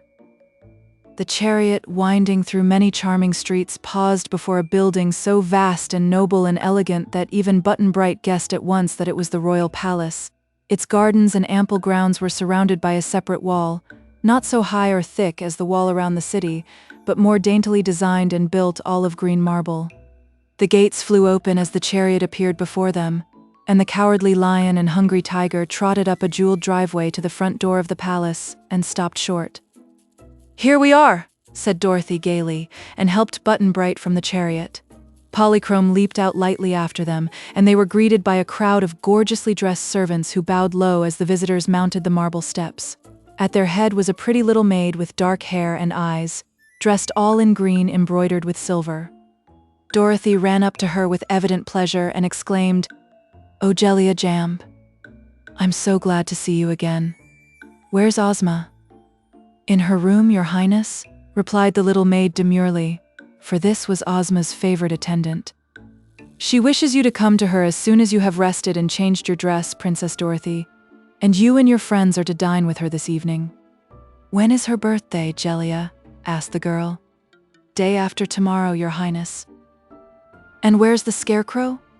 "He's gone into the Munchkin country to get some fresh straw to stuff himself with, in honor of Ozma's celebration," replied the maid. "He returns to the Emerald City tomorrow," he said. By this time TIK-TOK, the Tin Woodman, and the Shaggy Man had arrived, and the chariot had gone around to the back of the palace, BILLINA going with the lion and tiger to see her chickens after her absence from them. But Toto stayed close beside Dorothy. "Come in, please," said Jellia Jamb. "It shall be our pleasant duty to escort all of you to the rooms prepared for your use." The Shaggy Man hesitated. Dorothy had never known him to be ashamed of his shaggy looks before, but now that he was surrounded by so much magnificence and splendor, the Shaggy Man felt sadly out of place. Dorothy assured him that all her friends were welcome at Ozma's palace, so he carefully dusted his shaggy shoes with his shaggy handkerchief and entered the grand hall after the others. TIK-TOK lived at the royal palace, and the Tin Woodman always had the same room whenever he visited Ozma, so these two went at once to remove the dust of the journey from their shining bodies. Dorothy also had a pretty suite of rooms which she always occupied when in the Emerald City, but several servants walked ahead politely to show the way, although she was quite sure she could find the rooms herself. She took Button-Bright with her, because he seemed too small to be left alone in such a big palace. But Jellia Jamb herself ushered the beautiful daughter of the rainbow to her apartments, because it was easy to see that Polychrome was used to splendid palaces and was therefore entitled to a special attention. The Shaggy Man's welcome. The Shaggy Man stood in the great hall, his shaggy hat in his hands, wondering what would become of him. He had never been a guest in a fine palace before, perhaps he had never been a guest anywhere. In the big, cold, outside world, people did not invite shaggy men to their homes, and this Shaggy Man of ours had slept more in haylofts and stables than in comfortable rooms. When the others left the great hall, he eyed the splendidly dressed servants of the Princess Ozma, as if he expected to be ordered out. But one of them bowed before him as respectfully as if he had been a prince, and said, Permit me, sir, to conduct you to your apartments." The Shaggy Man drew a long breath and took courage. "Very well," he answered. "I'm ready." Through the big hall they went, up the grand staircase carpeted thick with velvet, and so along a wide corridor to a carved doorway. Here the servant paused, and opening the door said with polite deference, "Be good enough to enter, sir, and make yourself at home in the rooms our royal Ozma has ordered prepared for you. Whatever you see is for you to use and enjoy, as if your own. The princess dines at 7, and I shall be here in time to lead you to the drawing room, where you will be privileged to meet the lovely ruler of Oz. Is there any command, in the meantime, with which you desire to honor me?" "No," said the Shaggy Man, "but I'm much obliged." He entered the room and shut the door, and for a time stood in bewilderment, admiring the grandeur before him. He had been given one of the handsomest apartments in the most magnificent palace in the world, and you cannot wonder that his good fortune astonished and awed him until he grew used to his surroundings. The furniture was upholstered in cloth of gold, with the royal crown embroidered upon it in scarlet. The rug upon the marble floor was so thick and soft that he could not hear the sound of his own footsteps, and upon the walls were splendid tapestries woven with scenes from the land of Oz. Books and ornaments were scattered about in profusion, and the Shaggy Man thought he had never seen so many pretty things in one place before.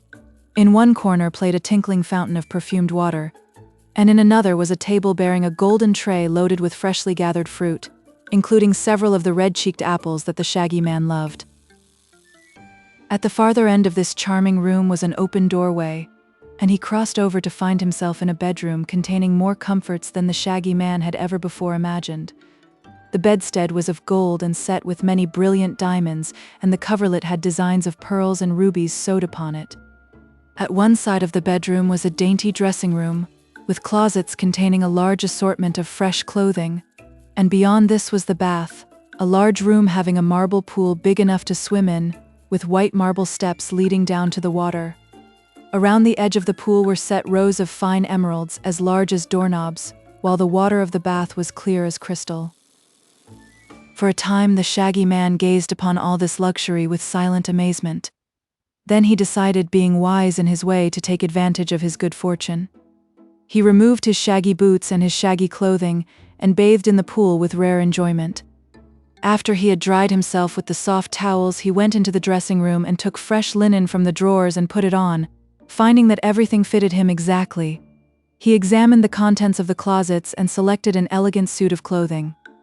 Strangely enough, everything about it was shaggy, although so new and beautiful, and he sighed with contentment to realize that he could now be finely dressed and still be the Shaggy Man. His coat was of rose-colored velvet, trimmed with shags and bobtails, with buttons of blood-red rubies and golden shags around the edges. His vest was a shaggy satin of a delicate cream color, and his knee breeches of rose velvet trimmed like the coat. Shaggy creamy stockings of silk, and shaggy slippers of rose leather with ruby buckles, completed his costume, and when he was thus attired, the Shaggy Man looked at himself in a long mirror with great admiration. On a table he found a mother-of-pearl chest decorated with delicate silver vines and flowers of clustered rubies, and on the cover was a silver plate engraved with these words: "The Shaggy Man, his box of ornaments." The chest was not locked, so he opened it, and was almost dazzled by the brilliance of the rich jewels it contained. After admiring the pretty things, he took out a fine golden watch with a big chain, several handsome finger rings, and an ornament of rubies to pin upon the breast of his shaggy shirt bosom. Having carefully brushed his hair and whiskers all the wrong way, to make them look as shaggy as possible, the Shaggy Man breathed a deep sigh of joy and decided he was ready to meet the royal princess as soon as she sent for him. While he waited, he returned to the beautiful sitting room and ate several of the red-cheeked apples to pass away the time. Meanwhile, Dorothy had dressed herself in a pretty gown of soft gray embroidered with silver, and put a blue and gold suit of satin upon little Button-Bright, who looked as sweet as a cherub in it, followed by the boy and Toto, the dog with a new green ribbon around his neck. She hastened down to the splendid drawing room of the palace, where, seated upon an exquisite throne of carved malachite and nestled amongst its green satin cushions, was the lovely Princess Ozma, waiting eagerly to welcome her friend. Princess Ozma of Oz. The royal historians of Oz, who are fine writers and know any number of big words, have often tried to describe the rare beauty of Ozma and failed because the words were not good enough. So of course I cannot hope to tell you how great was the charm of this little princess, or how her loveliness put to shame all the sparkling jewels and magnificent luxury that surrounded her in this her royal palace. Whatever else was beautiful or dainty or delightful of itself faded to dullness when contrasted with Ozma's bewitching face. And it has often been said by those who know that no other ruler in all the world can ever hope to equal the gracious charm of her manner. Everything about Ozma attracted one, and she inspired love and the sweetest affection rather than awe or ordinary admiration. Dorothy threw her arms around her little friend and hugged and kissed her rapturously. And Toto barked joyfully and Button-Bright smiled a happy smile and consented to sit on the soft cushions close beside the princess. "Why didn't you send me word you were going to have a birthday party?" asked the little Kansas girl when the first greetings were over. "Didn't I?" asked Ozma, her pretty eyes dancing with merriment. "Did you?" replied Dorothy, trying to think. "Who do you imagine, dear, mixed up those roads so as to start you wandering in the direction of Oz?" inquired the princess. "Oh, I never suspected you of that," cried Dorothy. "I've watched you in my magic picture all the way here," declared Ozma, "and twice I thought I should have to use the magic belt to save you and transport you to the Emerald City. Once was when the Scoodlers caught you, and again when you reached the Deadly Desert, but the Shaggy Man was able to help you out both times, so I did not interfere." "Do you know who Button-Bright is?" asked Dorothy. "No, I never saw him until you found him in the road, and then only in my magic picture." "And did you send Polly to us?" "No, dear. The Rainbow's Daughter slid from her father's pretty arch just in time to meet you." "Well," said Dorothy, "I've promised King Dox of Foxville and King Kikabray of Dunketon that I'd ask you to invite them to your party." "I have already done that," returned Ozma, "because I thought it would please you to favor them." "Did you invite the MUSICKER?" asked Button-Bright. "No, because he would be too noisy and might interfere with the comfort of others. When music is not very good, and is indulged in all the time, it is better that the performer should be alone," said the princess. "I like the MUSICKER's music," declared the boy gravely. "But I don't," said Dorothy. "Well, there will be plenty of music at my celebration," promised Ozma, "so I've an idea Button-Bright won't miss the MUSICKER at all." Just then Polychrome danced in, and Ozma rose to greet the Rainbow's Daughter in her sweetest and most cordial manner. Dorothy thought she had never seen two prettier creatures together than these lovely maidens, but Polly knew at once her own dainty beauty could not match that of Ozma, yet was not a bit jealous because this was so. The Wizard of Oz was announced, and a dried-up little old man clothed all in black entered the drawing room. His face was cheery and his eyes twinkling with humor. So Polly and Button-Bright were not at all afraid of the wonderful personage whose fame as a humbug magician had spread throughout the world. After greeting Dorothy with much affection, he stood modestly behind Ozma's throne and listened to the lively prattle of the young people.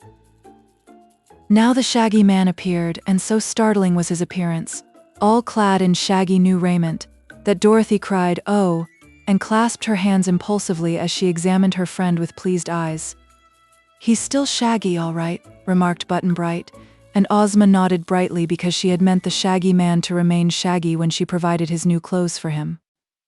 Dorothy led him toward the throne as he was shy in such fine company, and presented him gracefully to the princess, saying, "This, your highness, is my friend, the Shaggy Man who owns the Love Magnet." "You are welcome to Oz," said the girl ruler in gracious accents. "But tell me, sir, where did you get the Love Magnet which you say you own?" The Shaggy Man grew red and looked downcast as he answered in a low voice, "I stole it, your majesty." "Oh, Shaggy Man," cried Dorothy, "how dreadful!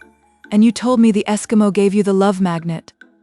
He shuffled first on one foot and then on the other, much embarrassed. "I told you a falsehood, Dorothy," he said, "but now having bathed in the truth pond, I must tell nothing but the truth." "Why did you steal it?" asked Ozma gently. "Because no one loved me or cared for me," said the Shaggy Man, "and I wanted to be loved a great deal." It was owned by a girl in Butterfield who was loved too much, so that the young men quarreled over her, which made her unhappy. After I had stolen the magnet from her, only one young man continued to love the girl, and she married him and regained her happiness. "Are you sorry you stole it?" asked the princess. "No, Your Highness, I'm glad," he answered, "for it has pleased me to be loved, and if Dorothy had not cared for me, I could not have accompanied her to this beautiful land of Oz, or met its kind-hearted ruler. Now that I'm here, I hope to remain, and to become one of Your Majesty's most faithful subjects." "But in Oz we are loved for ourselves alone, and for our kindness to one another, and for our good deeds," she said. "I'll give up the love magnet," said the Shaggy Man eagerly. "Dorothy shall have it." "But everyone loves Dorothy already," declared the wizard. "Then Button-Bright shall have it." "Don't want it," said the boy promptly. "Then I'll give it to the wizard, for I'm sure the lovely Princess Ozma does not need it." "All my people love the wizard too," announced the princess, laughing. "So we will hang the love magnet over the gates of the Emerald City, that whoever shall enter or leave the gates may be loved and loving." "That is a good idea," said the Shaggy Man. "I agree to it most willingly." Those assembled now went in to dinner, which you may imagine was a grand affair, and afterward Ozma asked the wizard to give them an exhibition of his magic. The wizard took 8 tiny white piglets from an inside pocket and set them on the table. One was dressed like a clown and performed funny antics, and the others leaped over the spoons and dishes and ran around the table like racehorses and turned handsprings and were so sprightly and amusing that they kept the company in one roar of merry laughter. The wizard had trained these pets to do many curious things, and they were so little and so cunning and soft that Polychrome loved to pick them up as they passed near her place and fondle them as if they were kittens. It was late when the entertainment ended, and they separated to go to their rooms. "Tomorrow," said Ozma, "my invited guests will arrive, and you will find among them some interesting and curious people, I promise you. The next day will be my birthday, and the festivities will be held on the broad green just outside the gates of the city, where all my people can assemble without being crowded." "I hope the Scarecrow won't be late," said Dorothy anxiously. "Oh, he is sure to return tomorrow," answered Ozma. "He wanted new straw to stuff himself with, so he went to the Munchkin country, where straw is plentiful." With this, the princess bade her guests good night and went to her own room. Dorothy receives the guests. Next morning, Dorothy's breakfast was served in her own pretty sitting room, and she sent to invite Polly and the Shaggy Man to join her and Button-Bright at the meal. They came gladly, and Toto also had breakfast with them, so that the little party that had traveled together to Oz was once more reunited.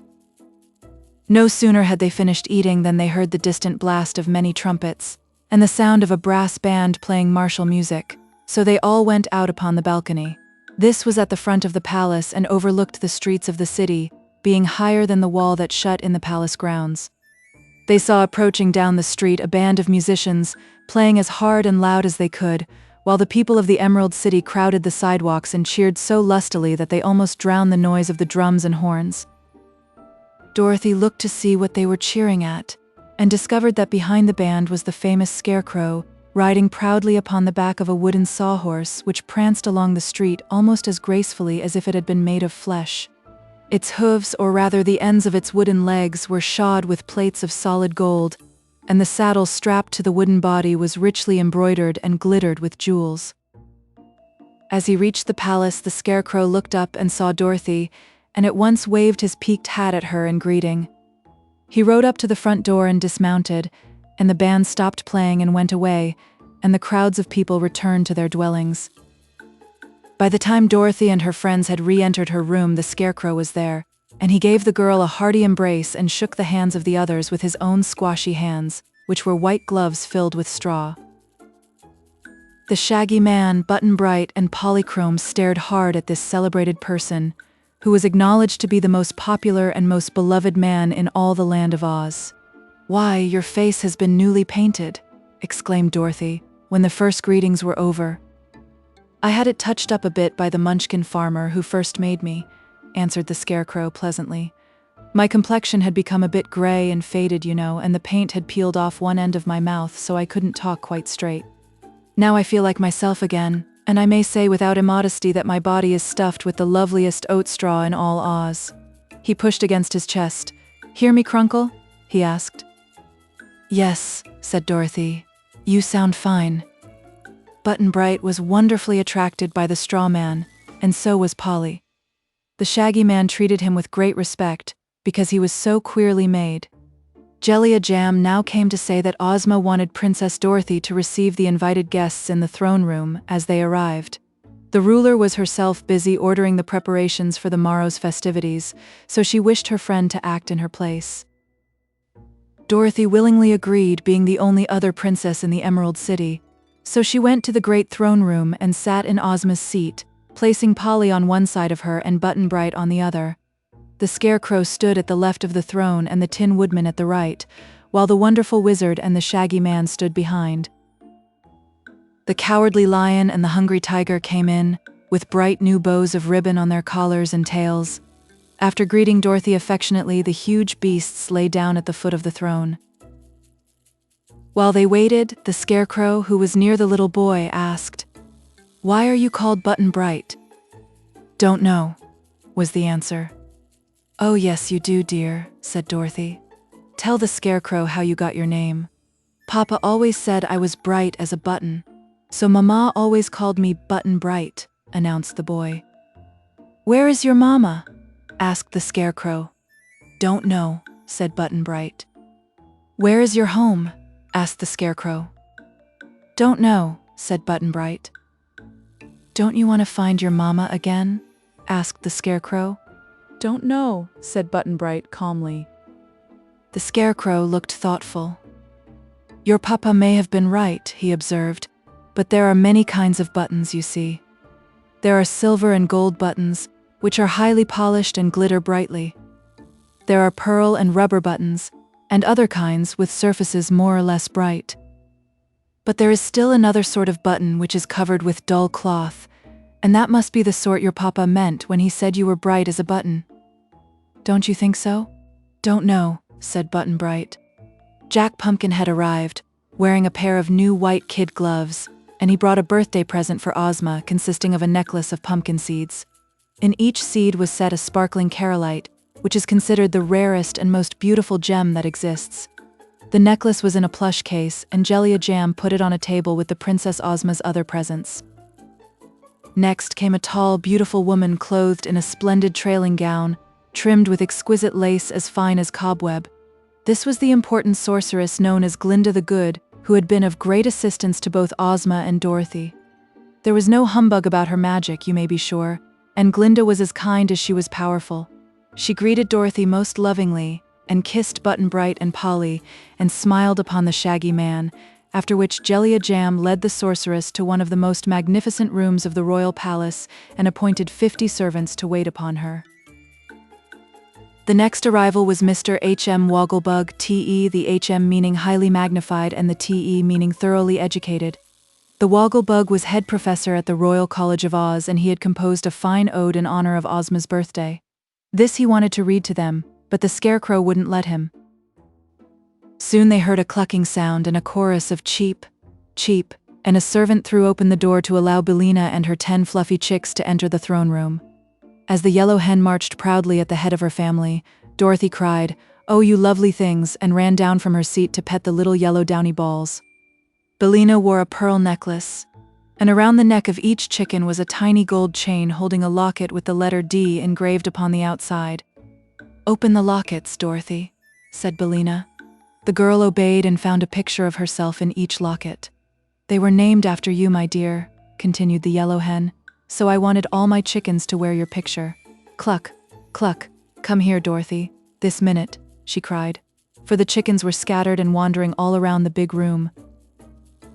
They obeyed the call at once and came running as fast as they could, fluttering their fluffy wings in a laughable way. It was lucky that Billina gathered the little ones under her soft breast just then, for TIK-TOK came in and tramped up to the throne on his flat copper feet. "I am all wound up and working finely," said the Clockwork Man to Dorothy. "I can hear him tick, declared Button-Bright. "You are quite the polished gentleman," said the Tin Woodman. "Stand up here beside the Shaggy Man, TIK-TOK, and help receive the company." Dorothy placed soft cushions in a corner for Billina and her chicks, and had just returned to the throne and seated herself when the playing of the royal band outside the palace announced the approach of distinguished guests. And my, how they did stare when the High Chamberlain threw open the doors and the visitors entered the throne room. First walked a gingerbread man, neatly formed and baked to a lovely brown tint. He wore a silk hat and carried a candy cane prettily striped with red and yellow. His shirt front and cuffs were white frosting, and the buttons on his coat were licorice drops. Behind the gingerbread man came a child with flaxen hair and merry blue eyes, dressed in white pajamas with sandals on the soles of its pretty bare feet. The child looked around smiling and thrust its hands into the pockets of the pajamas.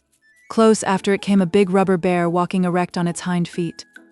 The bear had twinkling black eyes and its body looked as if it had been pumped full of air. Following these curious visitors were 2 tall, thin men and 2 short, fat men, all 4 dressed in gorgeous uniforms.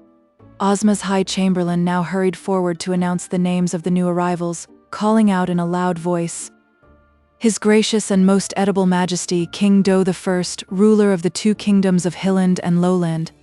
Also the head bullywag of His Majesty, known as Chick the Cherub, and their faithful friend Bruin, the rubber bear." These great personages bowed low as their names were called, and Dorothy hastened to introduce them to the assembled company. They were the first foreign arrivals, and the friends of Princess Ozma were polite to them and tried to make them feel that they were welcome. Chick the Cherub shook hands with everyone, including Billina, and was so joyous and frank and full of good spirits that John Doe's head bullywag at once became a prime favorite. "Is it a boy or a girl?" whispered Dorothy. "Don't know," said Button-Bright. "Goodness me, what a queer lot of people you are," exclaimed the rubber bear, looking at the assembled company.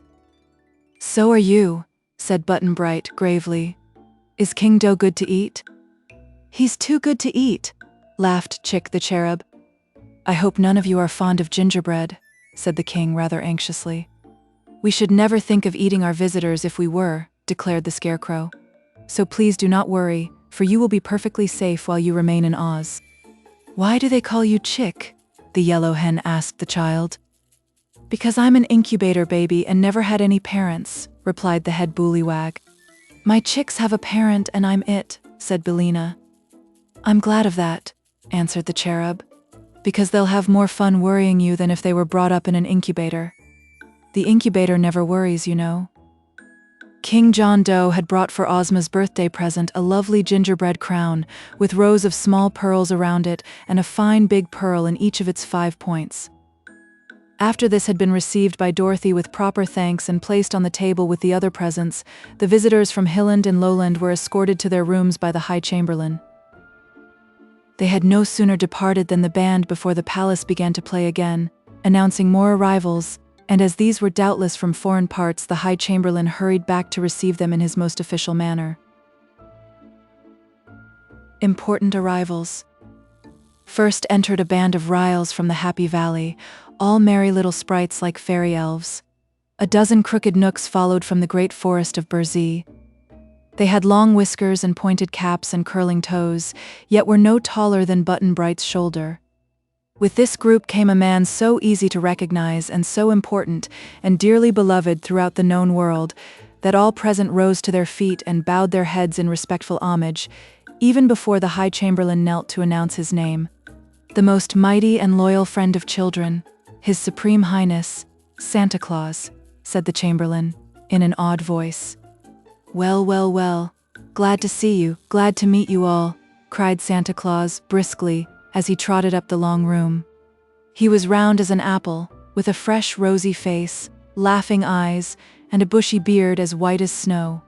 A red cloak trimmed with beautiful ermine hung from his shoulders, and upon his back was a basket filled with pretty presents for the Princess Ozma. "Hello, Dorothy, still having adventures?" he asked in his jolly way, as he took the girl's hand in both his own. "How did you know my name, Santa?" she replied, feeling more shy in the presence of this immortal saint than she ever had before in her young life. Why? Don't I see you every Christmas Eve when you're asleep? He rejoined, pinching her blushing cheek. Oh, do you? And here's Button-Bright. I declare, cried Santa Claus, holding up the boy to kiss him. What a long way from home you are, dear me. Do you know Button-Bright too? Questioned Dorothy eagerly. Indeed I do. I visited his home several Christmas Eves. And do you know his father? Asked the girl. Certainly, my dear. Who else do you suppose brings him his Christmas neckties and stockings, with a sly wink at the wizard? Then where does he live? We're just crazy to know 'cause Button-Bright's lost, she said. Santa laughed and laid his finger aside of his nose as if thinking what to reply. He leaned over and whispered something in the wizard's ear, at which the wizard smiled and nodded as if he understood.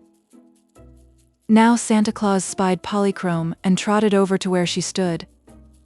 Seems to me the Rainbow's daughter is farther from home than any of you, he observed, looking at the pretty maiden admiringly. I'll have to tell your father where you are, Polly, and send him to get you. Please do, dear Santa Claus, implored the little maid, beseechingly. But just now we must all have a jolly good time at Ozma's party, said the old gentleman, turning to put his presents on the table with the others already there. It isn't often I find time to leave my castle, as you know, but Ozma invited me and I just couldn't help coming to celebrate the happy occasion. I'm so glad, exclaimed Dorothy. These are my Ryls, pointing to the little sprites squatting around him. Their business is to paint the colors of the flowers when they bud and bloom, but I brought the merry fellows along to see Oz, and they've left their paint pots behind them. Also I brought these crooked Knooks, whom I love. My dears, the Knooks are much nicer than they look, for their duty is to water and care for the young trees of the forest, and they do their work faithfully and well. It's hard work, though, and it makes my Knooks crooked and gnarled, like the trees themselves, but their hearts are big and kind, as are the hearts of all who do good in our beautiful world. I've read of the Ryls and Knooks, said Dorothy, looking upon these little workers with interest. Santa Claus turned to talk with the Scarecrow and the Tin Woodman, and he also said a kind word to the Shaggy Man, and afterward went away to ride the Sawhorse around the Emerald City. For, said he, I must see all the grand sights while I am here and have the chance, and Ozma has promised to let me ride the Sawhorse because I'm getting fat and short of breath. Where are your reindeer? Asked Polychrome. I left them at home, for it is too warm for them in this sunny country, he answered. They're used to winter weather when they travel. In a flash he was gone, and the Ryls and Knooks with him, but they could all hear the golden hoofs of the Sawhorse ringing on the marble pavement outside as he pranced away with his noble rider. Presently the band played again, and the High Chamberlain announced, Her Gracious Majesty, the Queen of Merryland. They looked earnestly to discover whom this queen might be, and saw advancing up the room an exquisite wax doll, dressed in dainty fluffs and ruffles and spangled gown. She was almost as big as Button-Bright, and her cheeks and mouth and eyebrow were prettily painted in delicate colors. Her blue eyes stared a bit, being of glass, yet the expression upon Her Majesty's face was quite pleasant and decidedly winning. With the Queen of Merryland were 4 wooden soldiers, 2 stalking ahead of her with much dignity, and 2 following behind, like a royal bodyguard. The soldiers were painted in bright colors and carried wooden guns, and after them came a fat little man who attracted attention at once, although he seemed modest and retiring, for he was made of candy, and carried a tin sugar sifter filled with powdered sugar, with which he dusted himself frequently so that he wouldn't stick to things if he touched them. The High Chamberlain had called him the Candy Man of Merryland, and Dorothy saw that one of his thumbs looked as if it had been bitten off by some who was fond of candy and couldn't resist the temptation. The wax doll queen spoke prettily to Dorothy and the others, and sent her loving greetings to Ozma before she retired to the rooms prepared for her. She had brought a birthday present wrapped in tissue paper and tied with pink and blue ribbons, and one of the wooden soldiers placed it on the table with the other gifts. But the Candy Man did not go to his room, because he said he preferred to stay and talk with the Scarecrow and TIK-TOK and the Wizard and Tin Woodman, whom he declared the queerest people he had ever met. Button-Bright was glad the Candy Man stayed in the throne room, because the boy thought this guest smelled deliciously of wintergreen and maple sugar. The braided man now entered the room, having been fortunate enough to receive an invitation to the Princess Ozma's party. He was from a cave halfway between the invisible valley and the country of the gargoyles, and his hair and whiskers were so long that he was obliged to plait them into many braids that hung to his feet, and every braid was tied with a bow of colored ribbon. "I've brought Princess Ozma a box of flutters for her birthday," said the braided man earnestly, "and I hope she will like them, for they are the finest quality I have ever made." "I'm sure she will be greatly pleased," said Dorothy, who remembered the braided man well, and the wizard introduced the guest to the rest of the company and made him sit down in a chair and keep quiet, for if allowed he would talk continually about his flutters. The band then played a welcome to another set of guests, and into the throne room swept the handsome and stately Queen of Ev. Beside her was young King of Ardo, and following them came the entire royal family of 5 princesses and 4 princes of Ev.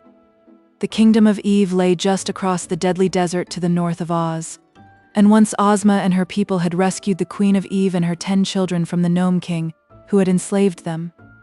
Dorothy had been present on this adventure, so she greeted the royal family cordially, and all the visitors were delighted to meet the little Kansas girl again. They knew TIK-TOK and BILLINA too, and the Scarecrow and Tin Woodman, as well as the Lion and Tiger. So there was a joyful reunion, as you may imagine, and it was fully an hour before the Queen and her train retired to their rooms. Perhaps they would not have gone then had not the band begun to play to announce new arrivals. But before they left the great throne room, King of Ardo added to Ozma's birthday presents a diadem of diamonds set in radium. The next comer proved to be King Renard of Foxville, or King Dox, as he preferred to be called. He was magnificently dressed in a new feather costume and wore white kid mittens over his paws and a flower in his buttonhole, and had his hair parted in the middle. King Dox thanked Dorothy fervently for getting him the invitation to come to Oz, which he had all his life longed to visit. He strutted around rather absurdly as he was introduced to all the famous people assembled in the throne room, and when he learned that Dorothy was a princess of Oz, the Fox King insisted on kneeling at her feet and afterward retired backward, a dangerous thing to do, as he might have stubbed his paw and tumbled over. No sooner was he gone than the blasts of bugles and clatter of drums and cymbals announced important visitors, and the High Chamberlain assumed his most dignified tone as he threw open the door and said proudly, "Her sublime and resplendent Majesty, Queen Zixi of Ix, His Serene and Tremendous Majesty, King Bud of Noland, Her Royal Highness the Princess Fluff." That 3 such high and mighty royal personages should arrive at once was enough to make Dorothy and her companions grow solemn and assume their best company manners. But when the exquisite beauty of Queen Zixi met their eyes, they thought they had never beheld anything so charming. Dorothy decided that Zixi must be about 16 years old, but the wizard whispered to her that this wonderful queen had lived thousands of years, but knew the secret of remaining always fresh and beautiful.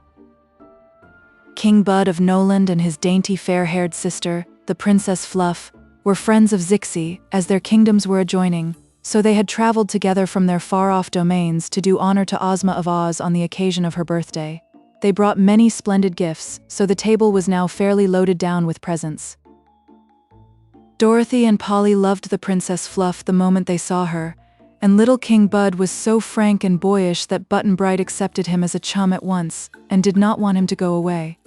But it was afternoon now, and the royal guests must prepare their toilets for the grand banquet at which they were to assemble that evening to meet the reigning princess of this fairyland. So Queen Zixi was shown to her room by a troop of maidens led by Jellia Jam, and Bud and Fluff presently withdrew to their own apartments. "My, what a big party Ozma is going to have!" exclaimed Dorothy. "I guess the palace will be chock full, Button-Bright.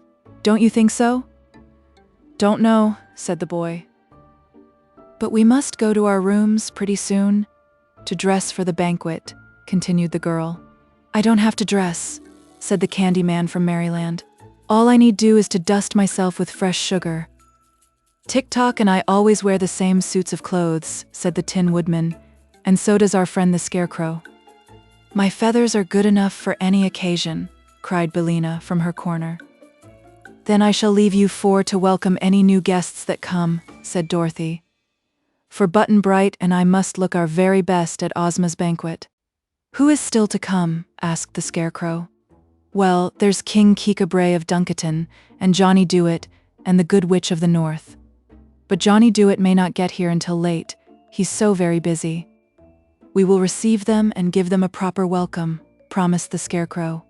"So run along, little Dorothy, and get yourself dressed." The Grand Banquet.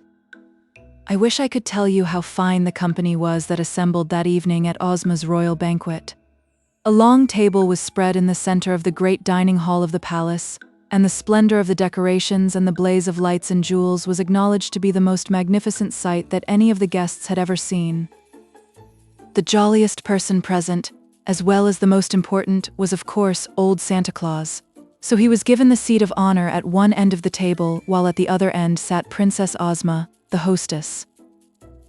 John Doe, Queen Zixi, King Bud, the Queen of Ev and her son Evardo, and the Queen of Maryland had golden thrones to sit in, while the others were supplied with beautiful chairs. At the upper end of the banquet room was a separate table provided for the animals. Toto sat at one end of this table, with a bib tied around his neck and a silver platter to eat from. At the other end was placed a small stand, with a low rail around the edge of it, for Billina and her chicks. The rail kept the 10 little Dorothys from falling off the stand, while the yellow hen could easily reach over and take her food from her tray upon the table. At other places sat the hungry tiger, the cowardly lion, the sawhorse, the rubber bear, the fox king, and the donkey king. They made quite a company of animals.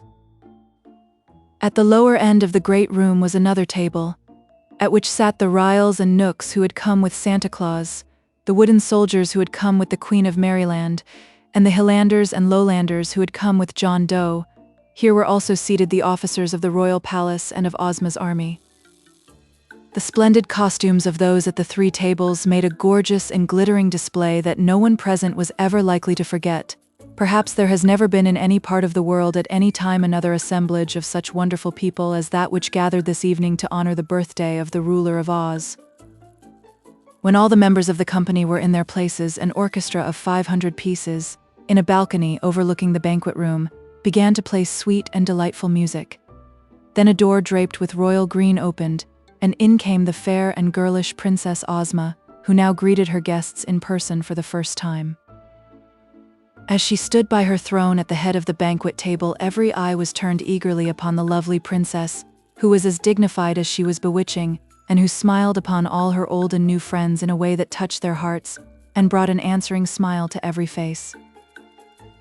Each guest had been served with a crystal goblet filled with lacasa, which is a sort of nectar famous in Oz and nicer to drink than soda water or lemonade.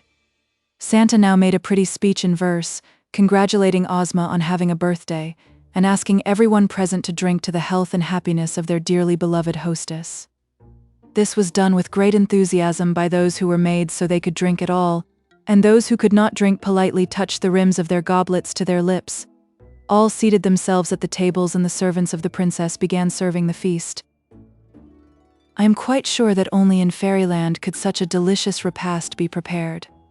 The dishes were of precious metals set with brilliant jewels, and the good things to eat which were placed upon them were countless in number and of exquisite flavor. Several presents such as the Candy Man, the Rubber Bear, TIK-TOK, and the Scarecrow were not made so they could eat, and the Queen of Maryland contented herself with a small dish of sawdust, but these enjoyed the pomp and glitter of the gorgeous scene as much as did those who feasted. The Wogglebug read his ode to Ozma, which was written in very good rhythm and was well received by the company. The wizard added to the entertainment by making a big pie appear before Dorothy, and when the little girl cut the pie, the 9 tiny piglets leaped out of it and danced around the table, while the orchestra played a merry tune. This amused the company very much, but they were even more pleased when Polychrome, whose hunger had been easily satisfied, rose from the table and performed her graceful and bewildering rainbow dance for them. When it was ended, the people clapped their hands and the animals clapped their paws, while Billina cackled and the Donkey King brayed approval. Johnny DOOIT was present, and of course he proved he could do wonders in the way of eating, as well as in everything else that he undertook to do. The Tin Woodman sang a love song, everyone joining in the chorus, and the wooden soldiers from Maryland gave an exhibition of a lightning drill with their wooden muskets. The Ryls and Knooks danced the fairy circle, and the Rubber Bear bounced himself all around the room. There was laughter and merriment on every side, and everybody was having a royal good time.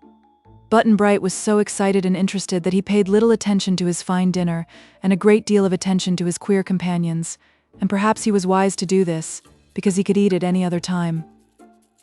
The feasting and merrymaking continued until late in the evening, when they separated to meet again the next morning and take part in the birthday celebration, to which this royal banquet was merely the introduction. The birthday celebration. A clear, perfect day, with a gentle breeze and a sunny sky, greeted Princess Ozma as she wakened next morning, the anniversary of her birth. While it was yet early, all the city was astir, and crowds of people came from all parts of the land of Oz to witness the festivities in honor of their girl ruler's birthday. The noted visitors from foreign countries, who had all been transported to the Emerald City by means of the magic belt, were as much a show to the Ozites as were their own familiar celebrities, and the streets leading from the royal palace to the jeweled gates were thronged with men, women, and children to see the procession as it passed out to the green fields where the ceremonies were to take place. And what a great procession it was! First came 1,000 young girls, the prettiest in the land, dressed in white muslin, with green sashes and hair ribbons, bearing great baskets of red roses. As they walked, they scattered these flowers upon the marble pavements, so that the way was carpeted thick with roses for the procession to walk upon. Then came the rulers of the 4 kingdoms of Oz, the Emperor of the Winkies, the Monarch of the Munchkins, the King of the Quadlings, and the Sovereign of the Gillikins, each wearing a long chain of emeralds around his neck to show that he was a vassal of the ruler of the Emerald City. Next marched the Emerald City Cornet Band, clothed in green and gold uniforms and playing the Ozma two-step. The Royal Army of Oz followed, consisting of 27 officers, from the Captain General down to the lieutenants. There were no privates in Ozma's army because soldiers were not needed to fight battles, but only to look important, and an officer always looks more imposing than a private. While the people cheered and waved their hats and handkerchiefs, there came walking the royal Princess Ozma, looking so pretty and sweet that it is no wonder her people love her so dearly. She had decided she would not ride in her chariot that day, as she preferred to walk in the procession with her favored subjects and her guests. Just in front of her trotted the living blue bear rug owned by old Dinah, which wobbled clumsily on its 4 feet because there was nothing but the skin to support them, with a stuffed head at one end and a stubby tail at the other. But whenever Ozma paused in her walk, the bear rug would flop down flat upon the ground for the princess to stand upon until she resumed her progress. Following the princess stalked her 2 enormous beasts, the cowardly lion and the hungry tiger, and even if the army had not been there, these 2 would have been powerful enough to guard their mistress from any harm. Next marched the invited guests, who were loudly cheered by the people of Oz along the road, and were therefore obliged to bow to right and left almost every step of the way. First was Santa Claus, who, because he was fat and not used to walking, rode the wonderful sawhorse. The merry old gentleman had a basket of small toys with him, and he tossed the toys one by one to the children as he passed by. His Ryls and Knooks marched close behind him. Queen Zixie of Ix came after, then John Doe and the cherub, with the rubber bear named Parabruin strutting between them on its hind legs. Then the Queen of Merryland, escorted by her wooden soldiers. Then King Bud of Noland and his sister, the Princess Fluff. Then the Queen of Ev and her 10 royal children. Then the Braided Man and the Candy Man, side by side. Then King Dox of Foxville and King Kickabray of Duncaton, who by this time had become good friends. And finally Johnny DOOIT, in his leather apron, smoking his long pipe. These wonderful personages were not more heartily cheered by the people than were those who followed after them in the procession. Dorothy was a general favorite, and she walked arm in arm with the Scarecrow, who was beloved by all. Then came Polychrome and Button-Bright, and the people loved the Rainbow's pretty daughter and the beautiful blue-eyed boy as soon as they saw them. The Shaggy Man in his shaggy new suit attracted much attention because he was such a novelty. With regular steps tramped the machine man TIK-TOK, and there was more cheering when the Wizard of Oz followed in the procession. The Wogglebug and Jack Pumpkinhead were next, and behind them Glinda the Sorceress and the Good Witch of the North. Finally came BILLINA, with her brood of chickens to whom she clucked anxiously to keep them together and to hasten them along so they would not delay the procession. Another band followed, this time the Tin Band of the Emperor of the Winkies, playing a beautiful march called There's no plate like tin. Then came the servants of the royal palace in a long line, and behind them all the people joined the procession and marched away through the emerald gates and out upon the broad green. Here had been erected a splendid pavilion, with a grandstand big enough to seat all the royal party and those who had taken part in the procession. Over the pavilion, which was of green silk and cloth of gold, countless banners waved in the breeze. Just in front of this, and connected with it by a runway, had been built a broad platform, so that all the spectators could see plainly the entertainment provided for them. The wizard now became master of ceremonies, as Ozma had placed the conduct of the performance in his hands. After the people had all congregated about the platform and the royal party, and the visitors were seated in the grandstand, the wizard skillfully performed some feats of juggling glass balls and lighted candles. He tossed a dozen or so of them high in the air and caught them one by one as they came down, without missing any. Then he introduced the scarecrow, who did a sword-swallowing act that aroused much interest. After this, the Tin Woodman gave an exhibition of swinging the axe, which he made to whirl around him so rapidly that the eye could scarcely follow the motion of the gleaming blade.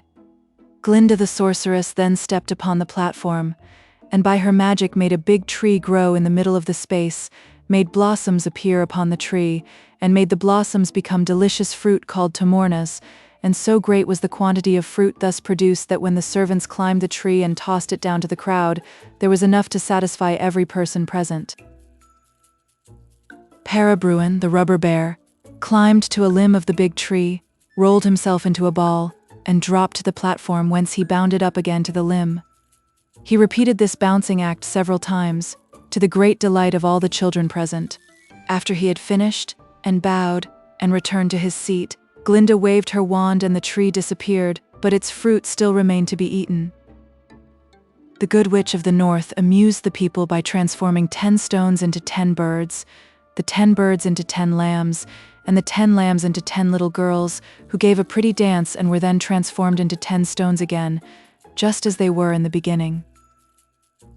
Johnny DOOIT next came on the platform with his tool chest, and in a few minutes built a great flying machine, then put his chest in the machine and the whole thing flew away together.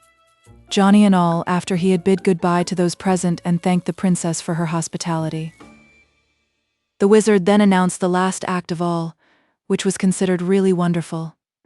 He had invented a machine to blow huge soap bubbles, as big as balloons, and this machine was hidden under the platform so that only the rim of the big clay pipe to produce the bubbles showed above the flooring.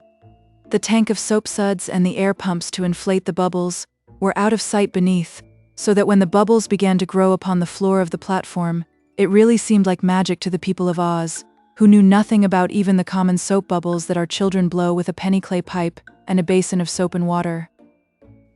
The wizard had invented another thing. Usually soap bubbles are frail and burst easily, lasting only a few moments as they float in the air. But the wizard added a sort of glue to his soap suds, which made his bubbles tough, and as the glue dried rapidly when exposed to the air, the wizard's bubbles were strong enough to float for hours without breaking. He began by blowing, by means of his machinery and air pumps, several large bubbles which he allowed to float upward into the sky, where the sunshine fell upon them and gave them iridescent hues that were most beautiful.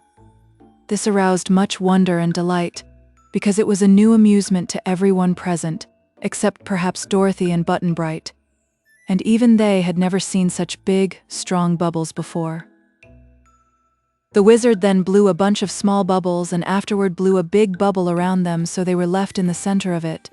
Then he allowed the whole mass of pretty globes to float into the air and disappear in the far distant sky. "That is really fine," declared Santa Claus, who loved toys and pretty things. "I think, Mr. Wizard, I shall have you blow a bubble around me. Then I can float away home and see the country spread out beneath me as I travel. There isn't a spot on Earth that I haven't visited, but I usually go in the nighttime, riding behind my swift reindeer. Here's a good chance to observe the country by daylight, while I am riding slowly and at my ease." "Do you think you will be able to guide the bubble?" asked the wizard. "Oh yes, I know enough magic to do that," replied Santa Claus. "You blow the bubble, with me inside of it, and I'll be sure to get home in safety." "Please send me home in a bubble too," begged the Queen of Merryland. Very well, madam. You shall try the journey first, politely answered old Santa. The pretty wax doll bade goodbye to the Princess Ozma and the others, and stood on the platform while the wizard blew a big soap bubble around her. When completed, he allowed the bubble to float slowly upward, and there could be seen the little Queen of Merryland standing in the middle of it and blowing kisses from her fingers to those below. The bubble took a southerly direction, quickly floating out of sight. "That's a very nice way to travel," said Princess Fluff. "I'd like to go home in a bubble too." So the wizard blew a big bubble around Princess Fluff, and another around King Bud, her brother, and a third one around Queen Zixie, and soon these 3 bubbles had mounted into the sky and were floating off in a group in the direction of the Kingdom of Noland. The success of these ventures induced the other guests from foreign lands to undertake bubble journeys also, so the wizard put them one by one inside his bubbles, and Santa Claus directed the way they should go because he knew exactly where everybody lived. Finally, Button Bright said, "I want to go home too." "Why, so you shall," cried Santa, "for I'm sure your father and mother will be glad to see you again. Mr. Wizard, please blow a big, fine bubble for Button Bright to ride in, and I'll agree to send him home to his family as safe can be."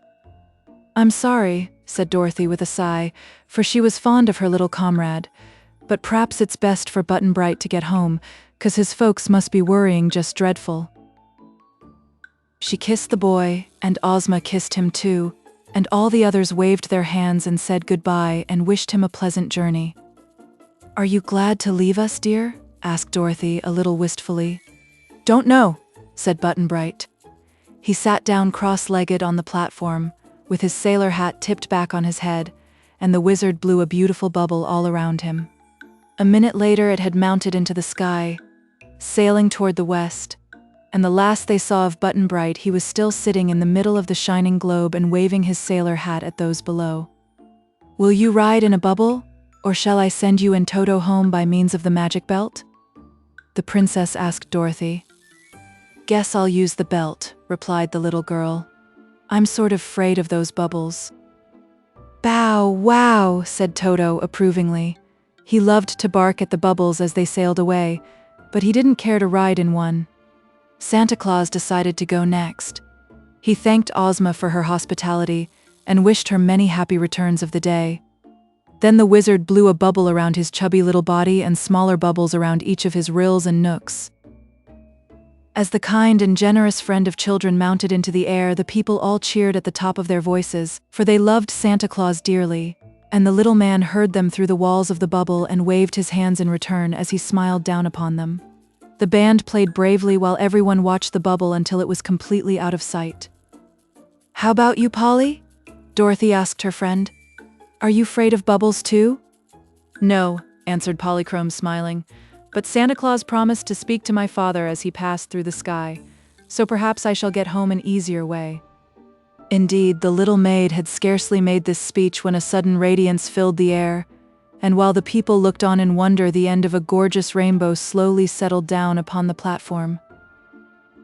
With a glad cry, the rainbow's daughter sprang from her seat and danced along the curve of the bow, mounting gradually upward, while the folds of her gauzy gown whirled and floated around her like a cloud and blended with the colors of the rainbow itself. "Goodbye, Ozma! Goodbye, Dorothy!" cried a voice they knew belonged to Polychrome. But now the little maiden's form had melted wholly into the rainbow, and their eyes could no longer see her. Suddenly the end of the rainbow lifted and its colors slowly faded like mist before a breeze. Dorothy sighed deeply and turned to Ozma. "I'm sorry to lose Polly," she said, "but I guess she's better off with her father, 'cause even the land of Oz couldn't be like home to a cloud fairy." "No indeed," replied the princess, "but it has been delightful for us to know Polychrome for a little while, and who knows, perhaps we may meet the Rainbow's daughter again someday." The entertainment being now ended, all left the pavilion and formed their gay procession back to the Emerald City again. Of Dorothy's recent traveling companions, only Toto and the Shaggy Man remained, and Ozma had decided to allow the latter to live in Oz for a time, at least. If he proved honest and true, she promised to let him live there always, and the Shaggy Man was anxious to earn this reward. They had a nice quiet dinner together and passed a pleasant evening with the Scarecrow, the Tin Woodman, TIK-TOK, and the Yellow Hen for company. When Dorothy bade them good night, she kissed them all goodbye at the same time. For Ozma had agreed that while Dorothy slept, she and Toto should be transported by means of the magic belt to her own little bed in the Kansas farmhouse, and the little girl laughed as she thought how astonished Uncle Henry and Aunt Em would be when she came down to breakfast with them next morning. Quite content to have had so pleasant an adventure, and a little tired by all the day's busy scenes, Dorothy clasped Toto in her arms and lay down upon the pretty white bed in her room in Ozma's royal palace. Presently she was sound asleep. The end.